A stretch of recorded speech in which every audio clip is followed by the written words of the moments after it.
Chapter 6 अपना प्रमुख निश्चित उद्देश्य तय करें। जीतने के लिए हर इंसान में एक गुण होना ही चाहिए और वो है निश्चित उद्देश्य। ये ज्ञान की वो क्या चाहता है और उसे पाने की ज्वलंत इच्छा। Napoleon Hill. चूंकि आप वही बन जाते हैं जिसके बारे में आप ज्यादातर वक्त सोचते हैं, इसलिए प्रमुख निश्चित उद्देश्य आपको हर पल एकाग्र बनाए रखता है। जैसा कि पीटर ड्रकर ने कहा है, जब भी आप कोई पूरा काम देखते हैं तो उसके पीछे आपको मिशन पर काम करने वाला एक एकाग्रचित व्यक्ति मिलेगा। आप अपने प्रमुख निश्चित उद्देश्य और उसे साकार करने के तरीके के बारे में जितना ज्यादा सोचते हैं, अपने जीवन में आकर्षण के नियम को उतना ही ज्यादा सक्रिय कर देते हैं। आप लोगों, अवसरों, विचारों और संसाधनों को अपनी ओर आकर्षित करने लगते हैं। उनकी बदौलत आप अपने लक्ष्य की ओर ज्यादा तेजी से आगे बढ़ने लगते हैं और आपका लक्ष्य ज्यादा तेजी से आपकी ओर बढ़ने लगता है। संवाद के नियमानुसार आपके अनुभव समझ का बाहरी क्षेत्र आपके लक्ष्य के आंतरिक क्षेत्र से संपर्क कायम करता है और तालमेल बैठाता है। जब आपके पास कोई बड़ा निश्चित उद्देश्य होता है जिसके बारे में आप सोचते हैं, बात करते हैं और हर वक्त काम करते हैं, तो आपका बाहरी क्षेत्र आईने की तरह उसे प्रतिबिंब करता है। प्रमुख निश्चित उद्देश्य आपके अवचेतन मन को भी आपके पक्ष में सक्रिय कर देता है। आप जिस विचार, योजना या लक्ष्य को अपने चेतन मन में स्पष्टता से रखते हैं, उसे आपका अवचेतन मन और आपका अति चेतन मन, जिसके बारे में हम बाद में बातचीत करेंगे, फौरन हकीकत में बदलने लगेगा। अपने रेटिकुलर कॉर्टेक्स को सक्रिय करना। हर इंसान के मस्तिष्क में एक खास अंग होता है जिसे रेटिकुलर कॉर्टेक्स कहा जाता है। मस्तिष्क का ये अंगुली जितना छोटा सा हिस्सा उसी तरह काम करता है जिस तरह किसी बड़े ऑफिस में टेलीफोन स्विच बोर्ड करता है। जिस तरह सारी फोन कॉल्स अपने स्विच बोर्ड पर आती हैं और बाद में उचित व्यक्ति तक पहुंचाई जाती हैं, उसी तरह आपकी इंद्रियों से आने वाली सारी जानकारी रेटिकुलर कॉर्टेक्स द्वारा आपके मस्तिष्क या आपकी चेतना के उचित हिस्सों तक पहुंचाई जाती है। रेटिकुलर कॉर्टेक्स में आपका रेटिकुलर उत्पीड़ित तंत्र शामिल होता है। जब आप अपने रेटिकुलर कॉर्टेक्स को लक्ष्य का संदेश भेजते हैं तो ये तत्काल आपके परिवेश में मौजूद ऐसे लोगों, जानकारी और अवसरों के बारे में आपको जागरूक और चौकस करने लगता है जो लक्ष्य हासिल करने में आपकी मदद करेंगे। लाल स्पोर्ट्स कार। मिसाल के तौर पर कल्पना करें कि आप एक लाल स्पोर्ट्स कार चाहते हैं। आप इसे अपने लक्ष्य के रूप में लिख लेते हैं। आप इसके बारे में सोचने लगते हैं और इसकी मानसिक तस्वीर देखने लगते हैं। ये प्रक्रिया आपके रेटिकुलर कॉर्टेक्स को संदेश भेजती है कि लाल स्पोर्ट्स कार अब आपके लिए महत्वपूर्ण है। लाल स्पोर्ट्स कार की तस्वीर फौरन आपके मानसिक रडार स्क्रीन पर पहुंच जाती है। उस पल के बाद आप जहां भी जाएंगे वहां आपको लाल स्पोर्ट्स कार ही नजर आएगी। आप गाड़ी चलाते समय भी इन्हें देखेंगे और मोड़ते समय कई ब्लॉक दूर भी देखेंगे। आप उन्हें पार्किंग में खड़ी देखेंगे और शोरूम में भी। आप चाहे जहां चले जाएं, आपका संसार लाल स्पोर्ट्स कारों से भरा हुआ दिखेगा। अगर आप कोई मोटरसाइकिल खरीदने का फैसला करते हैं तो आपको हर जगह मोटरसाइकिलें दिखने लगेगी। अगर आप हवाई की सैर करने का फैसला करते हैं तो आपका ध्यान हवाई में छुट्टियां मनाने के पोस्टर्स, विज्ञापनों, ब्रोशर्स और टीवी कार्यक्रमों पर चला जाएगा। आप अपने रेटिकुलर कॉर्टेक्स को जो भी लक्ष्य भेजते हैं वो आपके रेटिकुलर उत्पीड़क तंत्र को प्रेरित कर देता है कि ये उस लक्ष्य को हकीकत में बदलने के सभी संभावित उपायों के बारे में आपको चौकस कर देता है। आर्थिक स्वतंत्रता हासिल करना। अगर आप आर्थिक दृष्टि से स्वतंत्र बनने का फैसला करते हैं तो आपको अचानक अपने आसपास सभी स्तर के अवसर और संभावनाएं दिखने लगेगी जिनके जरिए आप अपने आर्थिक लक्ष्य हासिल कर सकते हैं। आपकी नजर अखबारों में छपे उन लेखों पर जाएगी जो इससे संबंधित हैं। आप जहां भी जाएंगे वहां आपको इस विषय की पुस्तकें भी नजर आएगी। आपको डाक में भी इस बाबत जानकारी और आग्रह मिलने लगेंगे। आपके आसपास के लोग पैसा कमाने और निवेश करने संबंधित बातचीत करते नजर आएंगे। ऐसा लगेगा जैसे आप उन विचारों और जानकारियों से घिरे हुए हो जो आपके आर्थिक लक्ष्य हासिल करने में आपकी सहायता कर सकती हैं। दूसरी तरफ अगर आप अपने रेटिकुलर कॉर्टेक्स और अवचेतन मन को स्पष्ट निर्देश न दें तो आप जिंदगी से कुछ ऐसे गुजरेंगे जैसे कोहरे में गाड़ी चला रहे हो। आप अपने आसपास मौजूद ज्यादातर अवसरों और संभावनाओं के बारे में जागरूक नहीं होंगे। आप मुश्किल ही उन्हें देख पाएंगे। कहा गया है, ध्यान ही जिंदगी की कुंजी है। जहां आपका ध्यान जाता है वहां आपकी जिंदगी जाती है। एक प्रमुख निश्चित उद्देश्य बनाने से आप अपने ध्यान का स्तर बढ़ा लेते हैं। आप अपने परिवेश की हर उस चीज के प्रति ज्यादा संवेदनशील बन जाते हैं जो उस लक्ष्य को तेजी से हासिल करने में आपकी मदद कर सकती है। आपका प्रमुख निश्चित उद्देश्य। प्रमुख निश्चित उद्देश्य की परिभाषा है एक ऐसा लक्ष्य जो इस पल आपके लिए सबसे महत्वपूर्ण है। ये आमतौर तौर पर वो बुनियादी लक्ष्य होता है जो कई अन्य लक्ष्य पाने में आपकी मदद करता है। इसमें नीचे दिए गए गुण होने चाहिए। नंबर 1, ये ऐसा होना चाहिए जिसे आप व्यक्तिगत रूप से वाकई चाहते हो। इस लक्ष्य को पाने की आपकी इच्छा इतनी गहरी होनी चाहिए कि इसे हासिल करने के विचार से ही आप रोमांचित और खुश हो जाएं। नंबर 2, ये स्पष्ट और खास होना चाहिए। ये ऐसा होना चाहिए कि इसे शब्दों में व्यक्त किया जा सके और इतनी स्पष्टता से लिखा जा सके कि कोई बच्चा भी इसे पढ़कर जान जाए कि आप क्या चाहते हैं और आप उसे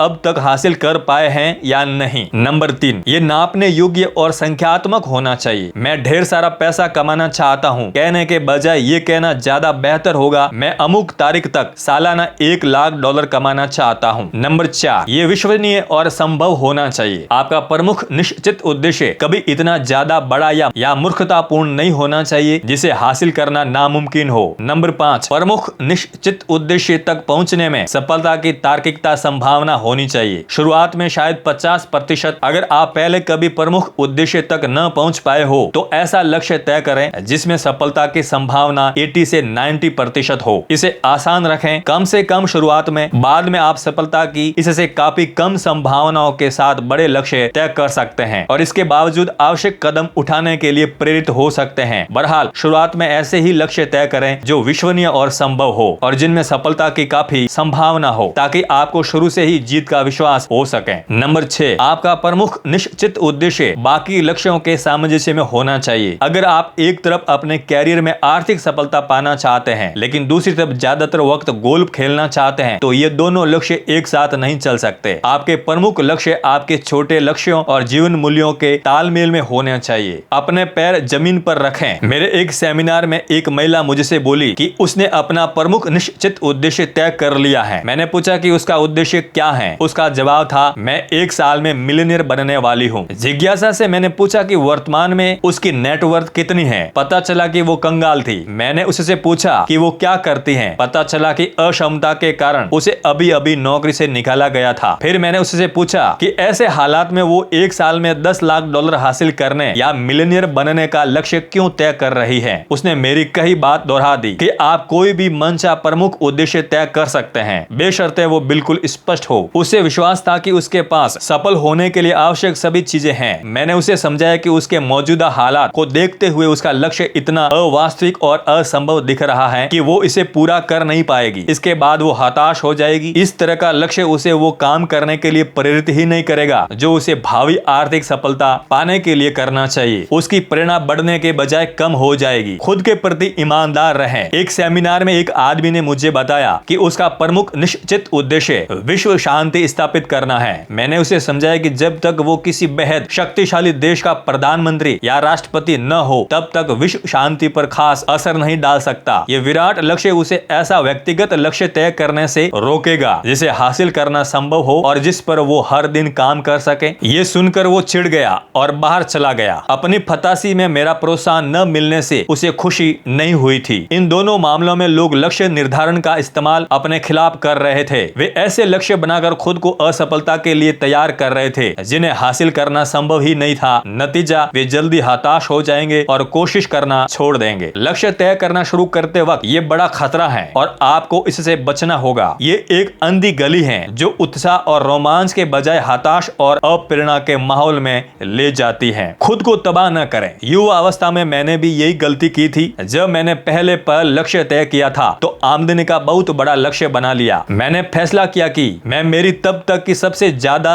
से भी 10 गुना ज्यादा आमदनी कमाऊंगा। बहरहाल महीने गुजर गए मगर कोई प्रगति नजर नहीं आई। तब कहीं जाकर मुझे एहसास हुआ कि लक्ष्य मेरी मदद नहीं कर रहा है। चूंकि मैं इसके आसपास भी नहीं पहुंच पाया था इसलिए ये स्पष्ट था कि इसमें मुझे प्रेरित करने की शक्ति नहीं थी। हालांकि मैं इसे पाना तो चाहता था लेकिन दिल में मुझे पक्का यकीन नहीं था कि ये संभव है और चूंकि इसके संभव होने पर मुझे विश्वास ही नहीं था इसलिए मेरे अवचेतन मन ने इसे अस्वीकार कर दिया और मेरे रेटिक्युलर कॉर्टेक्स ने इस पर काम नहीं किया। अपने साथ ऐसा न होने दें। बड़ा सवाल, आपके प्रमुख निश्चित उद्देश्य को तय करने के लिए अहम सवाल ये है, आप किस एक चीज का सपना देखने की हिम्मत करेंगे बेशर्ते आपको पता हो कि आप असफल नहीं हो सकते। अगर आपको किसी एक लक्ष्य को, चाहे वो छोटा हो या बड़ा, अकाल्पनिक हो या दीर्घकालीन, सफलता पूर्वक हासिल करने की पूरी गारंटी दे दी जाए तो वो लक्ष्य कौन सा होगा? अगर आप इस सवाल का जवाब लिख सकते हैं तो शायद शायद आप उसे हासिल भी कर सकते हैं। उसके बाद आपको सिर्फ एक सवाल पूछना होगा, कैसे?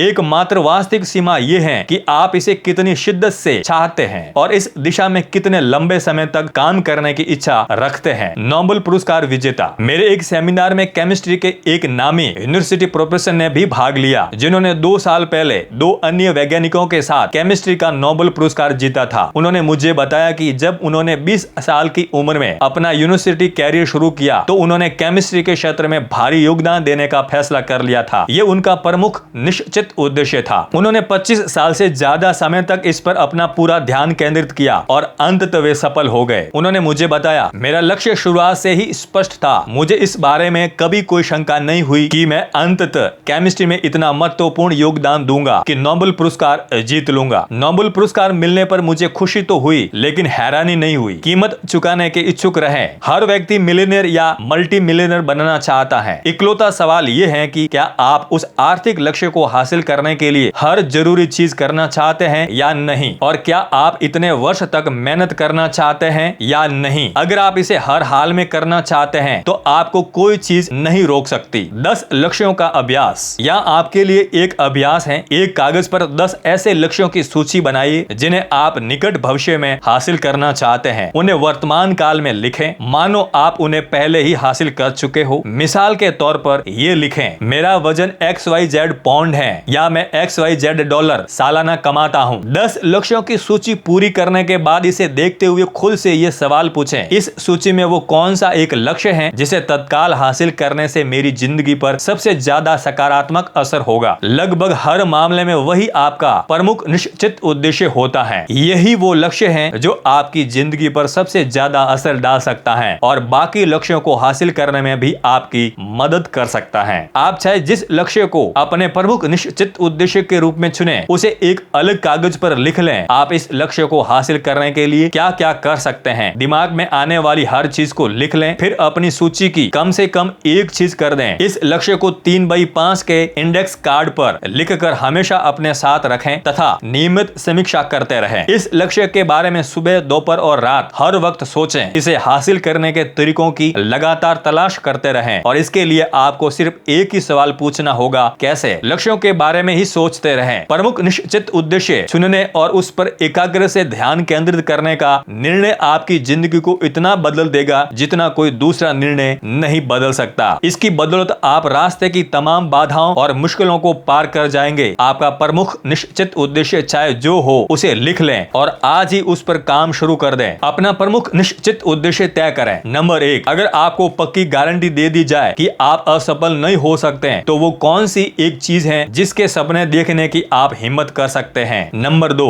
10 लक्ष्यों की सूची बनाइए जिन्हें आप आने वाले महीनों और वर्षों में हासिल करना चाहेंगे। ये सूची वर्तमान काल में बनाइए। इसमें से उस एक लक्ष्य को चुन लें जो आपकी जिंदगी पर सबसे ज्यादा सकारात्मक असर डालता हो। नंबर 3, तय करें कि आप इस लक्ष्य की दिशा में होने वाली प्रगति को कैसे मापेंगे। इसे लिख लें। नंबर 4, अपने लक्ष्य की ओर आगे बढ़ने वाले हर संभव काम की सूची बना लें। उनमें से कम एक फौरन कर दें। नंबर 5, तय करें कि लक्ष्य हासिल करने के लिए आपको अतिरिक्त मेहनत, समय और समर्पण के रूप में कितनी कीमत चुकानी होगी और फिर चुकाने में जुट जाइए। चैप्टर 7, अपने विश्वासों का विश्लेषण करें। इंसान और उसकी ख्वाहिशों के बीच सिर्फ एक चीज खड़ी होती है, उन्हें पूरी करने के लिए कोशिश करने की इच्छा और ये विश्वास कि उन्हें पाना संभव है। Richard M डेवास। विश्वास का नियम शायद सबसे महत्वपूर्ण मानसिक नियम है। ये नियम कहता है कि आप जिस चीज पर दृढ़ता से विश्वास करते हैं वो आपकी वास्तविकता बन जाती है। आप देखी हुई चीजों पर विश्वास नहीं करते। दरअसल आप अपने विश्वासों के अनुरूप ही देखते हैं। आप दुनिया को अपने विश्वासों,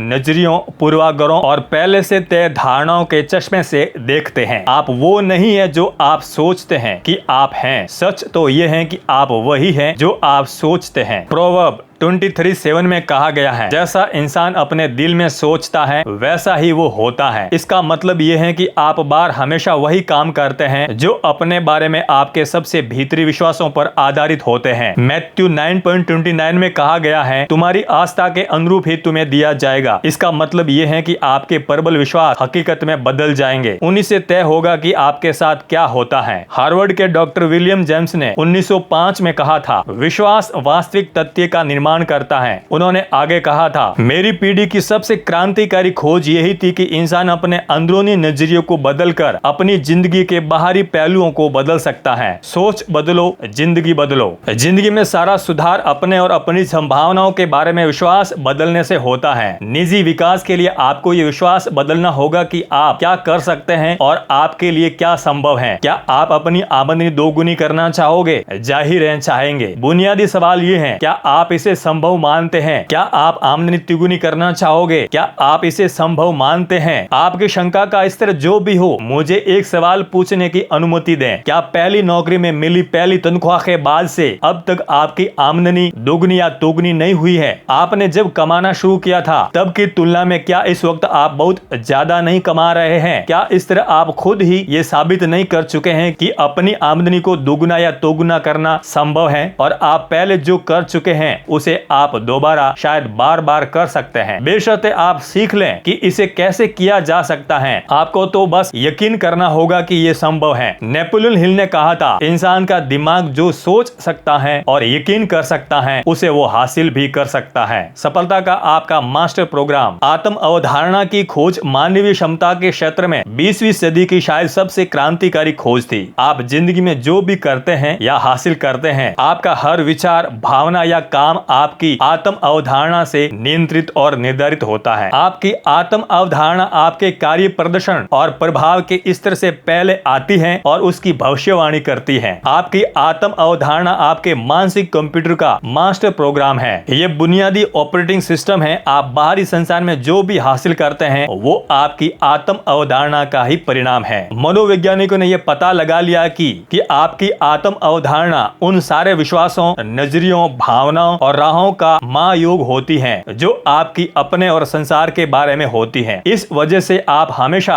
अपनी आत्म अवधारणा के अनुरूप ही काम करते हैं, चाहे वो सकारात्मक हो या नकारात्मक। कचरा अंदर, कचरा बाहर। आत्म अवधारणा के बारे में एक और दिलचस्प खोज गौर करें। भले ही आपकी आत्म अवधारणा आपके या संसार के बारे में गलत विश्वासों पर आधारित हो, लेकिन यही गलत विश्वास तथ्य बन जाते हैं। फिर आप उन्हीं के अनुरूप सोचेंगे, महसूस करेंगे और काम करेंगे। इस तरह अपने बारे में आपके विश्वास काफी हद तक व्यक्तिपरक होते हैं। उनकी बुनियाद अक्सर तथ्यों पर टिकी ही नहीं होती। वे तो उस जानकारी का परिणाम होते हैं जिसे आपने जिंदगी भर ग्रहण किया है और जिस तरीके से आपने उसे प्रोसेस किया है। आपका बचपन, आपके दोस्त और सहयोगी, आपका ध्यान और शिक्षण, आपके अनुभव सकारात्मक और नकारात्मक दोनों ही, और हजारों अन्य चीजें आपके विश्वासों को आकार देती हैं। खुद को सीमित करने वाले विश्वास सबसे बुरे होते हैं। अगर आपको यकीन है कि आपकी कोई सीमा है, चाहे ये सच हो या न हो, तो ये आपके लिए सच बन जाता है। अगर आप इस पर यकीन कर लेते हैं तो आप इस तरह काम करेंगे जैसे आप में उस क्षेत्र से संबंधित योग्यता या प्रतिभा कम हो। खुद को सीमित करने वाले विश्वासों और अपनी लादी हुई सीमाओं से उबरना ही अक्सर आपके और आपकी पूरी संभावना को साकार करने के बीच खड़ी सबसे बड़ी बाधा होती है। विशेषज्ञों को नजरअंदाज कर दें। अल्बर्ट आइंस्टीन को सीखने में असक्षम करार देकर बचपन में ही स्कूल से घर भेज दिया गया था। उनके माता पिता को बताया गया कि यह लड़का शिक्षित हो ही नहीं सकता।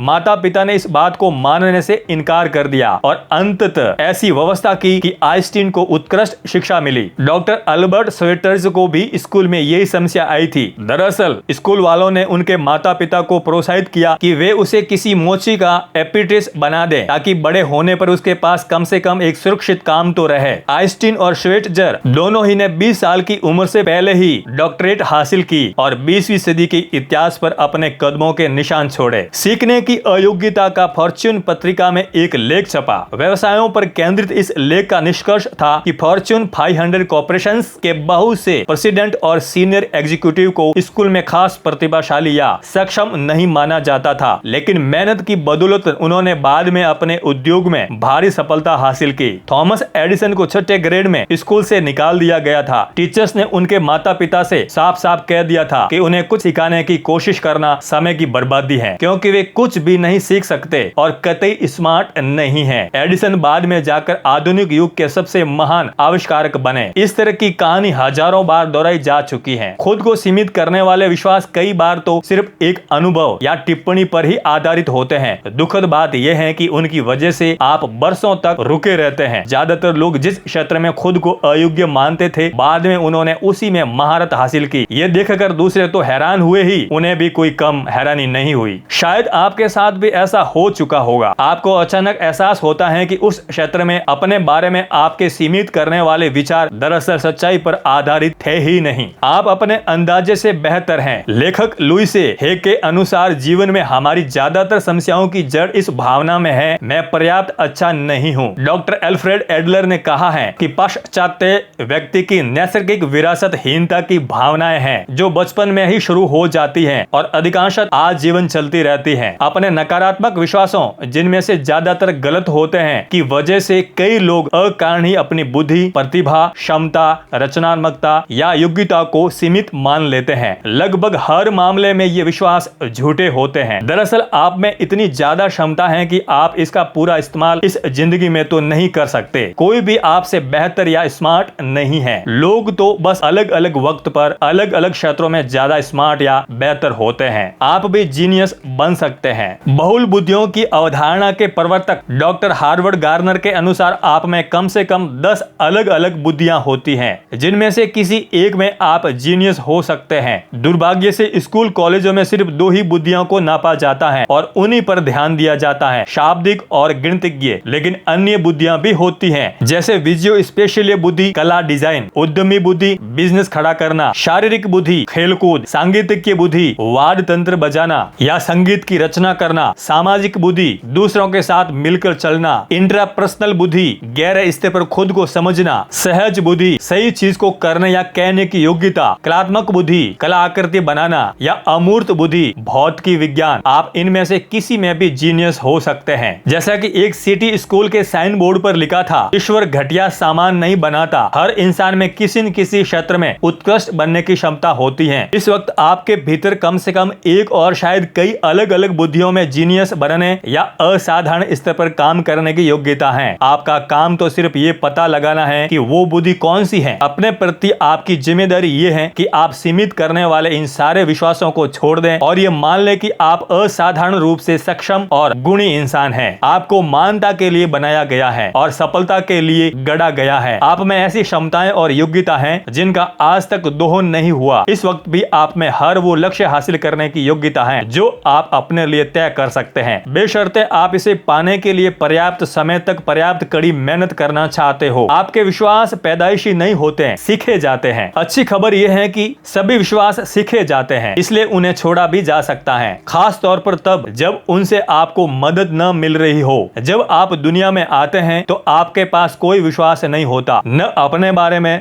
न धर्म के बारे में, न अपनी राजनीतिक पार्टी के बारे में, न दूसरों के बारे में, न ही आमतौर पर दुनिया के बारे में। आज आप बहुत सी चीजें जानते हैं, लेकिन जैसा कि कॉमेडियन जोश बिलिगस ने लिखा था, इंसान जो जानता है उससे उसे चोट नहीं पहुंचती, चोट तो वो जानने से पहुंचती है जो उसके लिए सच नहीं है। आप अपने बारे में जिन चीजों को सच मानते हैं उनमें से कई तो सच है ही नहीं और ये लगभग हमेशा आपको सीमित कर देते हैं। अपनी प्रचुर संभावना का ताला खोलने का शुरुआती बिंदु अपने सीमित करने वाले विश्वासों को पहचानना और खुद से पूछना है, क्या हो अगर ये जरा भी सच न हो सकता है कि आप में किसी ऐसे क्षेत्र से संबंधित असाधारण योग्यता हो जिसके बारे में आप खुद को खास अच्छा नहीं मानते, जैसे विक्रय, उद्यमिता, लोक संभाषण या धनार्जन। खुद के बारे में अलग सोचें। मैंने दुनिया भर के लाखों लोगों को ये सिद्धांत सिखाए हैं। मेरे फाइल ड्रॉअर्स में ऐसे बहुत से लोगों के पत्र और ईमेल भरे हैं जिन्होंने सीमित करने वाले विश्वासों के बारे में कभी सुना ही नहीं था, लेकिन इसका पता चलने के बाद उन्होंने अपने बारे में अपना पूरा नजरिया ही बदल लिया। वे जिंदगी में प्रमुख क्षेत्र में खुद को पहले से ज्यादा समर्थ, सक्षम और योग्य मानने लगे। उनकी जिंदगी फौरन बदल गई और परिणाम भी। उनकी आमदनी दुगनी, तुगनी, चौगुनी हो गई। कई तो मिलेनियर, मल्टी मिलेनियर भी बन गए। वे निचले स्तर से कंपनी के शीर्ष स्तर तक पहुंच गए। वे अपनी सेल्स टीम के सबसे बुरे सेल्समैन से सबसे ज्यादा आमदनी वाले सेल्समैन बन गए। अपने और अपनी व्यक्तिगत क्षमताओं के बारे में विश्वास बदलने के बाद उन्होंने नई योग्यताएं सीखी और नई चुनौतियों ली। उन्होंने ज्यादा बड़े लक्ष्य बनाए और उन्हें हासिल करने में दिल से जुट गए और अपनी सीमाएं न मानकर उन्होंने अपनी जिंदगी और कैरियर की बागडोर पूरी तरह अपने हाथ में ले ली और अपने सपने साकार किए। और जो अनगिनत लोग कर चुके हैं वो आप भी कर सकते हैं। मन चाहे विश्वास चुने। कल्पना करें कि विश्वास की दुकान है, काफी हद तक किसी कंप्यूटर सॉफ्टवेयर स्टोर की तरह, जहां जाकर आप कोई भी विश्वास विश्वास खरीद सकते हैं और अपने अवचेतन मन में उसकी प्रोग्रामिंग कर सकते हैं। अगर आप कोई भी विश्वास चुन सकते हो तो कौन सा विश्वास आपकी सबसे ज्यादा मदद करेगा? मेरी सलाह तो यह है कि आप ये विश्वास चुने, मुझे जिंदगी में महान सफलता मिलना तय है। अगर आपको पूरा विश्वास है कि आपको महान सफलता मिलना तय है तो आप ऐसे चलेंगे, बोलेंगे और काम करेंगे जैसे जिंदगी में आपके साथ होने वाली हर घटना आपको सफल बनाने की विराट योजना का हिस्सा है। हर क्षेत्र के शीर्ष लोगों का विश्वास यही होता है, अच्छाई की तलाश करें। सफल लोग हर स्थिति में अच्छाई की तलाश करते हैं। वे जानते हैं कि ये हमेशा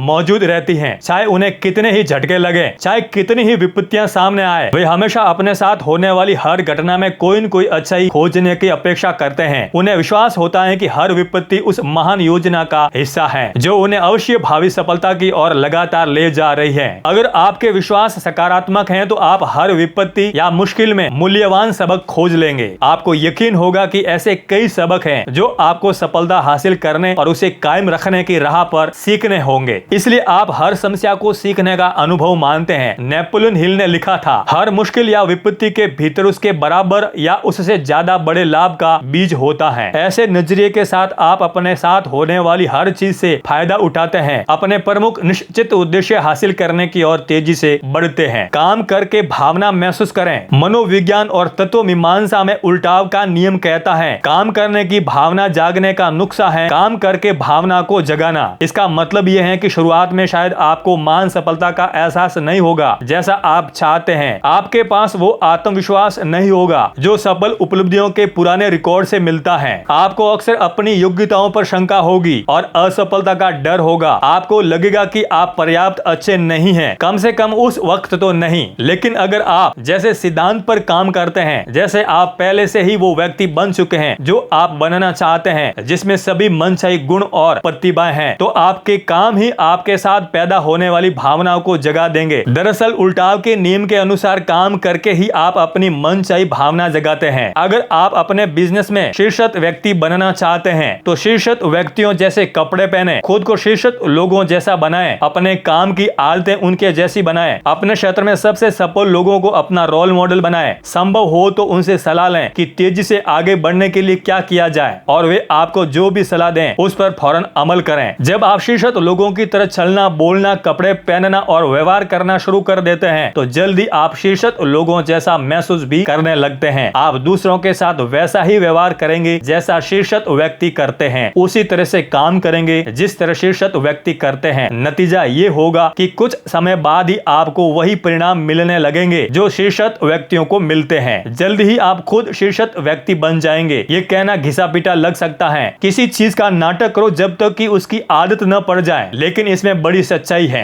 सफल सेल्स मैनेजर का रहस्य। मेरा एक मित्र बड़ा ही सफल सेल्स मैनेजर है। वो सावधानी से इंटरव्यू लेकर एक नया सेल्समैन चुनता था, उसे कैडलिक डीलरशिप में ले जाता था और इस बात पर जोर देता था कि वो अपनी पुरानी कार के बदले में एक नई कैडलिक खरीद ले। सेल्समैन आमतौर पर उसके इस विचार पर विरोध करता था। वो कैडलिक की ऊंची कीमत और भारी भरकम मासिक किस्त देखकर घबरा जाता था, लेकिन सेल्स मैनेजर इस बात पर पूरा जोर देता था कि कैडलिक खरीदे बिना काम नहीं चल सकता। आपको क्या लगता है इसके बाद क्या होता होगा? जब सेल्समैन घर जाता था और उसकी पत्नी उसकी खरीदी नई कैडलिक देखती थी तो उसे हार्ट अटैक होते होते बचाता था। पत्नी को खुश करने के लिए वो उसे नई कार में घुमा ले जाता था। पड़ोसी उन्हें नई कैडलिक में घूमते देखते थे और वो रास्ते में उनकी तरफ हाथ हिलाता हुआ जाता था। वो अपनी नई कैडलिक अपने घर के सामने या ड्राइववे में खड़ी कर देता था। लोग आकर उसकी प्रशंसा करते थे। धीरे धीरे अनजाने में अवचेतन स्तर पर उसका खुद के प्रति और अपनी आमदनी की क्षमता के प्रति नजरिया बदलने लगता था। कुछ ही दिनों में वो खुद को नई कैडलिक के मालिक के रूप में देखने लगता था। वो खुद को अपने क्षेत्र में काफी पैसा बनाने वाले के रूप में देखने लगता था। वो खुद को अपने उद्योग के शीर्ष लोगों में से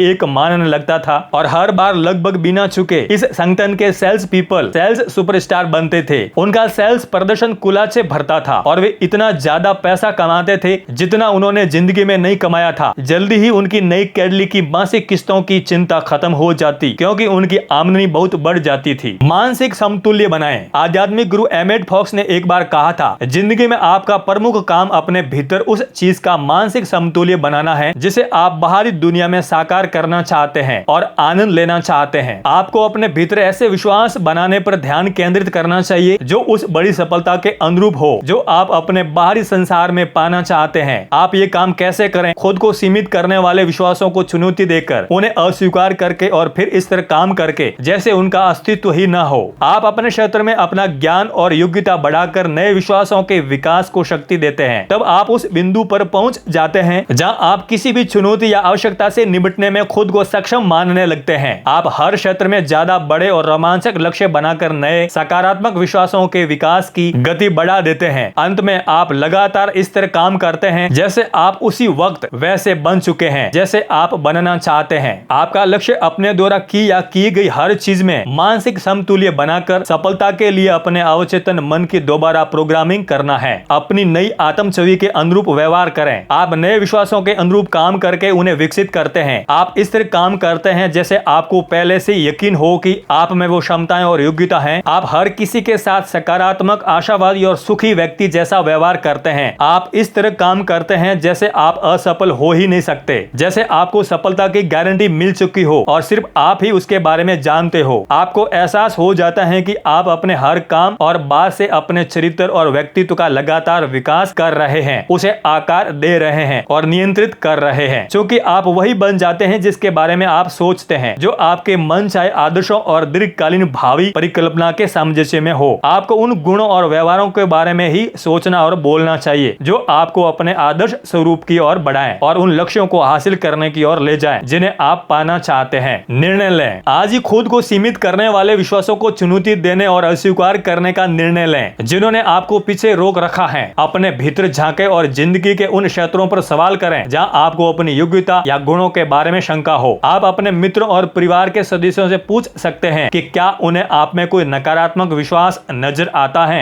अक्सर दूसरे लोगों को आपके सीमित करने वाले विश्वासों का पता होता है, जबकि आपको नहीं होता। इन नकारात्मक विश्वासों को जानने के बाद खुद से पूछें, क्या इसका विपरीत सच हो सकता है? क्या हो अगर आप में उस क्षेत्र में असाधारण सफलता पाने की क्षमता हो जहां आप वर्तमान में खुद पर शंका करते हैं? क्या हो अगर बचपन से ही किसी खास क्षेत्र में आपकी प्रोग्रामिंग जीनियस जैसी की गई हो? उदाहरण के तौर पर, क्या हो अगर आपके भीतर इसी वक्त वो सारा पैसा कमाने और इकट्ठा करने की योग्यता हो जो आप अपनी जिंदगी में कमाना चाहते हैं? क्या हो अगर पैसों के मामले में आप में पारस पत्थर का स्पर्श हो? अगर आप इन विचारों पर पूरा विश्वास कर लें और उन्हें सच मान लें तो आप आज से जो कर रहे हैं उससे क्या क्या अलग करेंगे। अपने शब्दों और कामों में तालमेल रखें। आपके विश्वास हमेशा आपके शब्दों और कामों में प्रकट होते हैं। ये सुनिश्चित करें कि आप आगे जो भी कहें और करें वो आपकी वांछित विश्वासों के अनुरूप हो और उस मनचाहे व्यक्तित्व के भी जिसे आप पाना चाहते हैं। वक्त के साथ आप सीमित करने वाले विश्वासों की जगह जीवन बढ़ाने वाले विश्वास रखने लगेंगे। समय के साथ आप सफलता की प्रोग्रामिंग कर लेंगे। जब ये होगा तो आपके बाहरी जीवन का इतना जबरदस्त कायाकल्प होगा कि आपके आसपास के लोग और आप खुद हैरान रह जाएंगे। अपने विश्वासों का विश्लेषण करें। नंबर 1, इस तरह काम करें जैसे अगर आप अपने क्षेत्र के सबसे योग्य और सम्मानित व्यक्तियों में से एक होते तो वर्तमान से किस तरह अलग सोचते, काम करते और महसूस करते। नंबर 2, कल्पना करें कि पैसों के मामले में आप में पारस पत्र जैसा स्पर्श है। अगर आप बेहद योग्य मनी मैनेजर होते तो अपनी आर्थिक स्थिति को कैसे संभालते। नंबर 3, खुद को सीमित करने वाले विश्वासों को पहचानें जिन्होंने आपको पीछे रोक रखा है। अगर वे गलत हो तो आप कैसे काम करेंगे। नंबर 4, एक विश्वास चुनें जिसे आप दिल की गहराई में सबसे ज्यादा पसंद करेंगे। ऐसा नाटक करें जैसे आप इसे अपने बारे में इसी वक्त सच मानते हो और इसमें विश्वास करते हो। नंबर 5, इस वक्त अपने सामने की सबसे मुश्किल स्थिति पर गौर करें। इसमें कौन से मूल्यवान सबक छिपे हो सकते हैं जो भविष्य में बेहतर बनने में आपकी मदद कर सकते हैं। चैप्टर 8, शुरुआत से शुरू करें। आप आज जहां हैं और भविष्य में जिन लक्ष्यों तक पहुंचने का इरादा रखते हैं उनके बीच एक खाई है और आपकी समस्या है उस पर पुल बनाना। Earl Nightingale. कल्पना करें कि आप किसी देश की लंबी यात्रा पर जाने वाले हैं। इसके लिए आपको सबसे पहले तो अपनी मंजिल चुननी होगी, फिर आपको नक्शा लाकर वहां पहुंचने का सबसे अच्छा तरीका खोजना होगा। हर दिन सफर शुरू करने से पहले आप नक्शे में अपनी स्थिति को देखेंगे कि आप कहां हैं और शाम तक कहां पहुंचना चाहते हैं। जिंदगी भी काफी हद तक ऐसी ही होती है। एक बार जब आप अपने जीवन मूल्यों, भविष्य दृष्टि, मिशन, उद्देश्य और लक्ष्य तय कर लेते हैं तो आपका अगला कदम होता है अपने शुरुआती बिंदु का विश्लेषण करना। जिंदगी जिंदगी के हर महत्वपूर्ण क्षेत्र में आज आप ठीक ठीक कहाँ हैं और कैसा कर रहे हैं, खास तौर पर आपके लक्ष्य के संदर्भ में वास्तविकता सिद्धांत का अभ्यास करें। कई वर्षों तक जनरल इलेक्ट्रिक के सीईओ रहे जैक वेल्च ने कहा है कि लीडरशिप का सबसे महत्वपूर्ण गुण वास्तविकता सिद्धांत है। उन्होंने इसे इस तरह परिभाषित किया था, दुनिया को इसके असल स्वरूप में देखने की क्षमता उस तरह से नहीं जैसी आप इसे देखना चाहते हैं। वे किसी लक्ष्य या समस्या संबंधी मीटिंग इस सवाल से शुरू करते थे, वास्तविकता क्या है। पीटर ड्रकर इस गुण को बौद्धिक ईमानदारी कहते हैं। किसी समस्या को सुलझाने या कोई निर्णय से पहले तथ्यों को ठीक उसी तरह देखना जैसे वे हैं। अब्राहम मैस्लो ने लिखा है कि आत्म वास्तविकीकरण करने वाले व्यक्ति का पहला गुण होता है अपने बारे में पूरी तरह ईमानदार और निष्पक्ष होने की योग्यता। ये आप पर भी लागू होता है। अगर आप अपने सर्वश्रेष्ठ स्वरूप और अपने लिए सचमुच संभव हर चीज हासिल करना चाहते हैं तो आपको अपने और अपनी रवानगी के बिंदु के बारे में निष्ठुरता से ईमानदार होना होगा। आपको बैठकर विस्तार से अपना विश्लेषण करना होगा और ये फैसला करना होगा कि हर क्षेत्र में आज आप ठीक ठीक कहाँ हैं। शुरुआत से शुरू करें। मिसाल के तौर पर अगर आपने वजन कम करने का फैसला किया है तो आपका पहला कदम अपना वजन तोलना होगा। उसके बाद आप लगातार उस वजन को इस बात का पैमाना बना लेंगे कि आप अपने लक्ष्य की दिशा में तरक्की कर रहे हैं या नहीं। अगर आपने व्यक्तिगत व्यायाम योजना शुरू करने का फैसला किया है तो आपका पहला कदम यह तय करना है कि आज की तारीख में आप कितना व्यायाम कर रहे हैं। आप हर दिन या हर हफ्ते कितने मिनट व्यायाम कर रहे हैं और कितने उत्साह से आप किस तरह के व्यायाम कर रहे हैं। आपके जवाब जो भी हो, यह महत्वपूर्ण है कि आप इस मामले में ज्यादा से ज्यादा सटीक हो। फिर इस जवाब को शुरुआती बिंदु बनाकर इसके आधार पर भविष्य के व्यायाम योजना बनाएं। अपनी प्रति घंटे की आमदनी तय करें। अगर आप ज्यादा पैसा कमाना चाहते हैं तो आपका पहला कदम क्या होगा, ये ठीक ठीक तय करें कि आप इस वक्त कितना पैसा कमा रहे हैं। आपने पिछले साल या उसके पिछले साल कितना कमाया था, आप इस साल कितना कमाएंगे। आप हर महीने कितना कमा रहे हैं। सबसे अच्छा पैमाना यह है कि आज की तारीख में आप हर घंटे कितना कमा रहे हैं। आप प्रति हर घंटे की आमदनी इस तरह निकाल सकते हैं, अपनी सालाना आमदनी को 2000 से विभाजित कर लें, क्योंकि आप हर साल लगभग 2000 घंटे ही काम करते हैं। इससे भी बेहतर ये होगा कि आप अपनी मासिक आमदनी में 172 का भाग दे दें, क्योंकि हर महीने आप औसतन इतने घंटे ही काम करते हैं। मेरे सेमिनारों के कई सदस्य अपने घंटे की साप्ताहिक दर निकालते हैं और इसकी तुलना पिछले हफ्तों से करके देखते हैं। फिर वे अपनी वर्तमान आमदनी बढ़ाने के लिए अपने हर घंटे का मूल्य बढ़ाने का संकल्प करते हैं। आपको भी यही करना चाहिए। चुस्त समय प्रबंधन या आर्थिक कदमों से प्रदर्शन बेहतर होता है। आमदनी या किसी अन्य क्षेत्र संबंधी आपकी गणनाएं जितनी ज्यादा चुस्त और सटीक होती हैं, आप उस क्षेत्र में उतने ही बेहतर तरीके से और तेजी से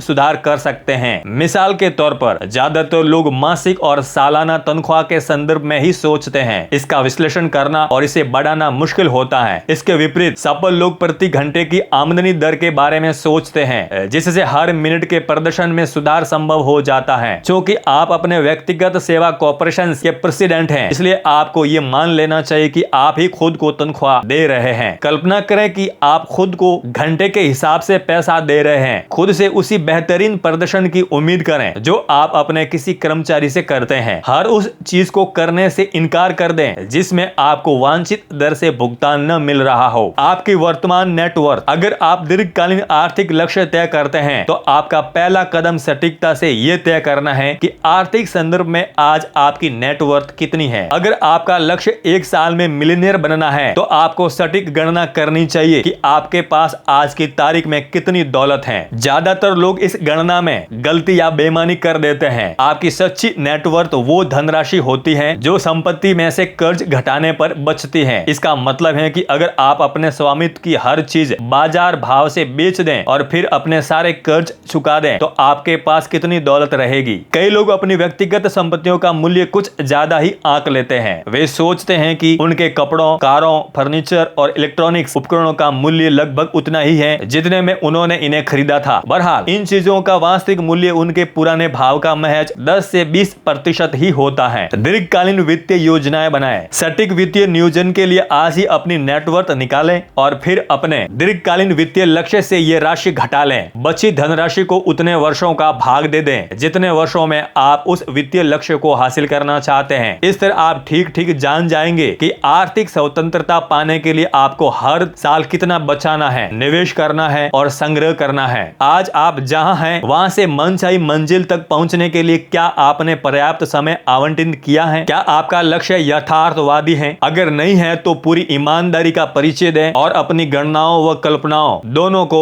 रिवाइज कर दें। शून्य आधारित सोच का अभ्यास करें। अपने दीर्घकालीन भविष्य की योजना बनाते वक्त आप एक बहुत मूल्यवान अभ्यास कर सकते हैं जिसे शून्य आधारित सोच कहा जाता है। शून्य आधारित सोच में आप ये सवाल पूछते हैं, आज मैं जो कर रहा हूँ अपने वर्तमान ज्ञान के आधार पर क्या कोई ऐसी चीज है जिसे मैं दोबारा शुरू नहीं करूंगा? आप चाहे जो हो और चाहे जो कर रहे हो, आपकी जिंदगी में ऐसी गतिविधियां और संबंध जरूरी होंगे जिन्हें आप वर्तमान ज्ञान के आधार पर दोबारा शुरू नहीं करना चाहोगे। अगर आप अतीत में लिए गए निर्णयों से खुद को रोके रखेंगे तो जिंदगी में तरक्की नामुमकिन नहीं तो मुश्किल जरूर हो जाएगी। अगर आपकी जिंदगी में कोई ऐसी चीज है जिसे आप आज दोबारा नहीं करेंगे तो आपका अगला सवाल ये होना चाहिए, आप उसे कैसे और कितनी जल्दी छोड़ सकते हैं। अपने जीवन के हर क्षेत्र का मूल्यांकन करें। व्यावसायिक और व्यक्तिगत दोनों क्षेत्रों में लोगों के प्रति शून्य आधारित सोच लागू करें। क्या कोई ऐसा संबंध है जिसे आप अपने वर्तमान ज्ञान के आधार पर दोबारा नहीं बनाएंगे? क्या कोई ऐसा व्यक्ति है जिसके साथ या जिसके लिए आप आज काम कर रहे हैं लेकिन दोबारा उनके साथ जुड़ना नहीं चाहेंगे? इन सवालों का जवाब देते वक्त पूरी तरह ईमानदार रहें। अपने कार्य जीवन और कैरियर के हर पहलू की जांच करें। क्या आप ऐसी नौकरी कर रहे हैं जिसे आप वर्तमान ज्ञान के आधार पर दोबारा नहीं करना चाहेंगे? क्या आपके बिजनेस या काम का कोई ऐसा पहलू है जिसे आप दोबारा नहीं करना चाहेंगे? क्या आपके बिजनेस में कोई ऐसी गतिविधि, प्रक्रिया, प्रोडक्ट, सेवा या खर्च है जिसे अपने वर्तमान ज्ञान के आधार पर आप दोबारा नहीं करेंगे? बेशर्ते आपको ये मौका मिले। लोगों और कामों के बाद अपने निवेशों पर गौर करें। क्या समय, धन या भावना का कोई ऐसा निवेश है जिसे आप अपने वर्तमान ज्ञान के आधार पर आज नहीं करेंगे? अगर जवाब हाँ है तो आप इससे बाहर कैसे निकल सकते हैं और कितनी जल्दी? आवश्यक परिवर्तन करने के लिए तैयार रहें। मेरा एक अच्छा दोस्त है जो हाई स्कूल और यूनिवर्सिटी में गोल्फ खिलाड़ी था। कुंवारेपन में वो हफ्ते में कई बार गोल्फ खेलता था। उसकी पूरी जिंदगी गोल्फ पर केंद्रित थी, यहाँ तक कि वो झाड़े में दक्षिणी इलाकों में पहुंच जाता था जहाँ गोल्फ कोर्सों पर बर्फ नहीं जमती थी। बाद में उसने एक बिजनेस शुरू किया, शादी की और उसके बच्चे हुए, लेकिन वो अब भी हफ्ते में कई बार गोल्फ खेलने के शिकंजे में फंसा था। अंततः गोल्फ में बहुत ज्यादा समय लगाने से उसका बिजनेस, विवाहित जीवन और बच्चों के साथ उसके संबंध प्रभावित होने लगे। जब तनाव बहुत बढ़ गया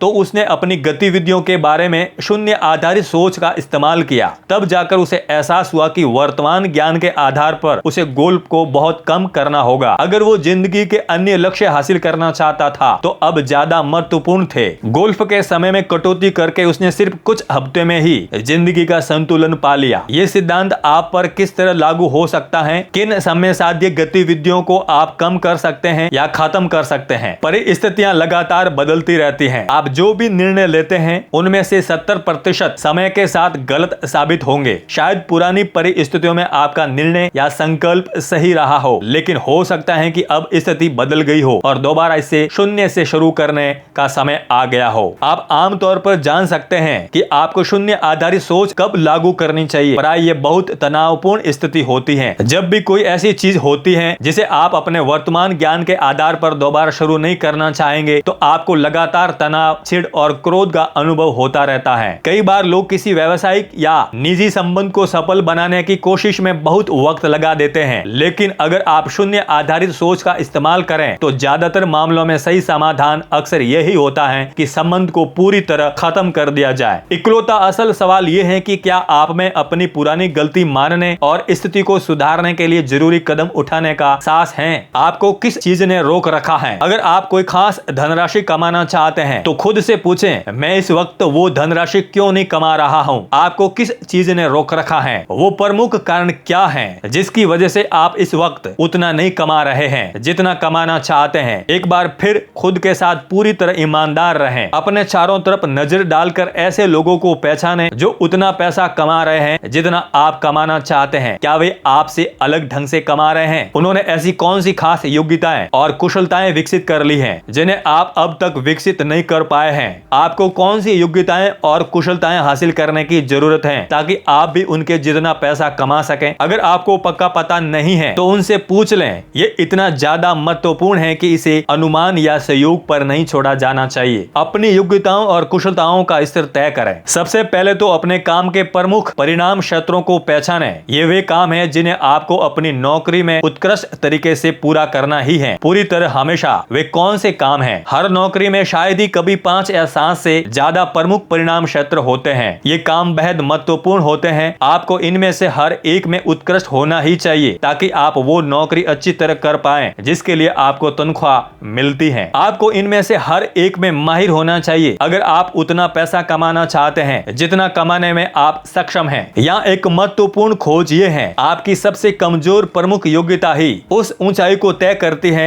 जिस पर आप अपनी बाकी सभी योग्यताओं का इस्तेमाल कर सकते हैं और यही आपकी आमदनी तय करती है। हो सकता है कि आप उस कमजोर प्रमुख योग्यता के सिवा बाकी सभी में बेहद उत्कृष्ट हो, लेकिन वो योग्यता आपको हमेशा पीछे रोके रखेगी। नौकरी या काम के किस क्षेत्र में किस योग्यता में आप सर्वश्रेष्ठ हैं? कौन सी खास योग्यता या योग्यताएं कैरियर में आपकी वर्तमान सफलता के लिए जिम्मेदार हैं? वो कौन सी चीज है जिसे आप दूसरों से बेहतर कर सकते हैं? अपने सबसे कमजोर क्षेत्रों को पहचानें। एक बार जब आप इन सवालों का जवाब दे दें तो आईने में खुद को देखकर पूछें, मेरे सबसे कमजोर योग्यता क्षेत्र में कौन से हैं? वो कौन सा काम है जिसे आप सबसे खराब तरीके से करते हैं और जिससे अन्य योग्यताओं का इस्तेमाल करने में बाधा आती है? जिस काम में दूसरे लोग आपसे बेहतर हैं, खास तौर पर आप में किन प्रमुख योग्यताओं की कमी है जो आपकी सफलता के लिए अनिवार्य है? चाहे वे जो भी हो, आपको सटीकता और ईमानदारी से उन्हें पहचानने और फिर हर क्षेत्र में बेहतरीन की योजना बनाने की जरूरत है। हम बाद वाले एक अध्याय में इस बारे में गहराई से बातचीत करेंगे। दोबारा शुरू करने की कल्पना करें। किसी महान लक्ष्य को पाने की यात्रा शुरू करते वक्त आपको कल्पना करनी चाहिए कि आप कभी भी अपना कैरियर दोबारा शुरू कर सकते हैं। कभी भी अतीत के किसी खास निर्णय द्वारा खुद को ताले में बंद या जाल में फंसे न रहने दें। भविष्य पर केंद्रित रहें। आज कई लोग अपनी शिक्षा, बिजनेस, उद्योग और वर्षों के अनुभव वाले क्षेत्रों को छोड़कर बिल्कुल ही नई और अलग चीज शुरू करते हैं। वे ईमानदारी से ये पहचान लेते हैं कि वे जिस दिशा में जा रहे हैं वहाँ उनका भविष्य सीमित है, इसलिए वे किसी ऐसी चीज करने का संकल्प करते हैं जहाँ भावी संभावनाएं ज्यादा बड़ी होती हैं। आपको भी ऐसा ही करना चाहिए। अपना और अपनी जिंदगी का बुनियादी मूल्यांकन करने वक्त आपको तथ्यों का सामना करना चाहिए, चाहे वे जैसे भी हो। जैसा कि आईटीटी के हैरोल्ड जेन्निन ने एक बार कहा था, तथ्य झूठ नहीं बोलते। स्पष्ट नजर आने वाले, मनचाहे या लुभावने वाले तथ्य के बजाय असल तथ्यों का पता लगाने की कोशिश करें। अच्छा निर्णय लेने के लिए आपको सच्चे तथ्यों की जरूरत होती है। खुद को दोबारा गढ़ने के लिए तैयार रहें। अपनी वर्तमान कंपनी, उद्योग और नौकरी को गौर से देखें। अपने प्रतिस्पर्धियों की तुलना में बाजार में अपनी स्थिति पर स्पष्ट नजर डालें। खुद को दोबारा गढ़ने के लिए पीछे हटकर ये सोचें कि वर्तमान ज्ञान के आधार पर आज आप अपना कैरियर दोबारा कहां शुरू करेंगे। कल्पना करें कि आपको कैरियर के संबंध में बिल्कुल नया चुनाव करना है और अपनी योग्यताओं और कुशलताओं के अनूठे समन्वय के साथ आप आज से ही दोबारा शुरुआत करें। तो अपने वर्तमान काम से अलग क्या करने का चुनाव करेंगे? आपकी सबसे मूल्यवान संपत्ति। आमदनी की योग्यता आपकी सबसे मूल्यवान आर्थिक संपत्ति है। आमदनी की योग्यता का मतलब है अपनी योग्यताओं और कुशलताओं को बाजार में बेचने की योग्यता।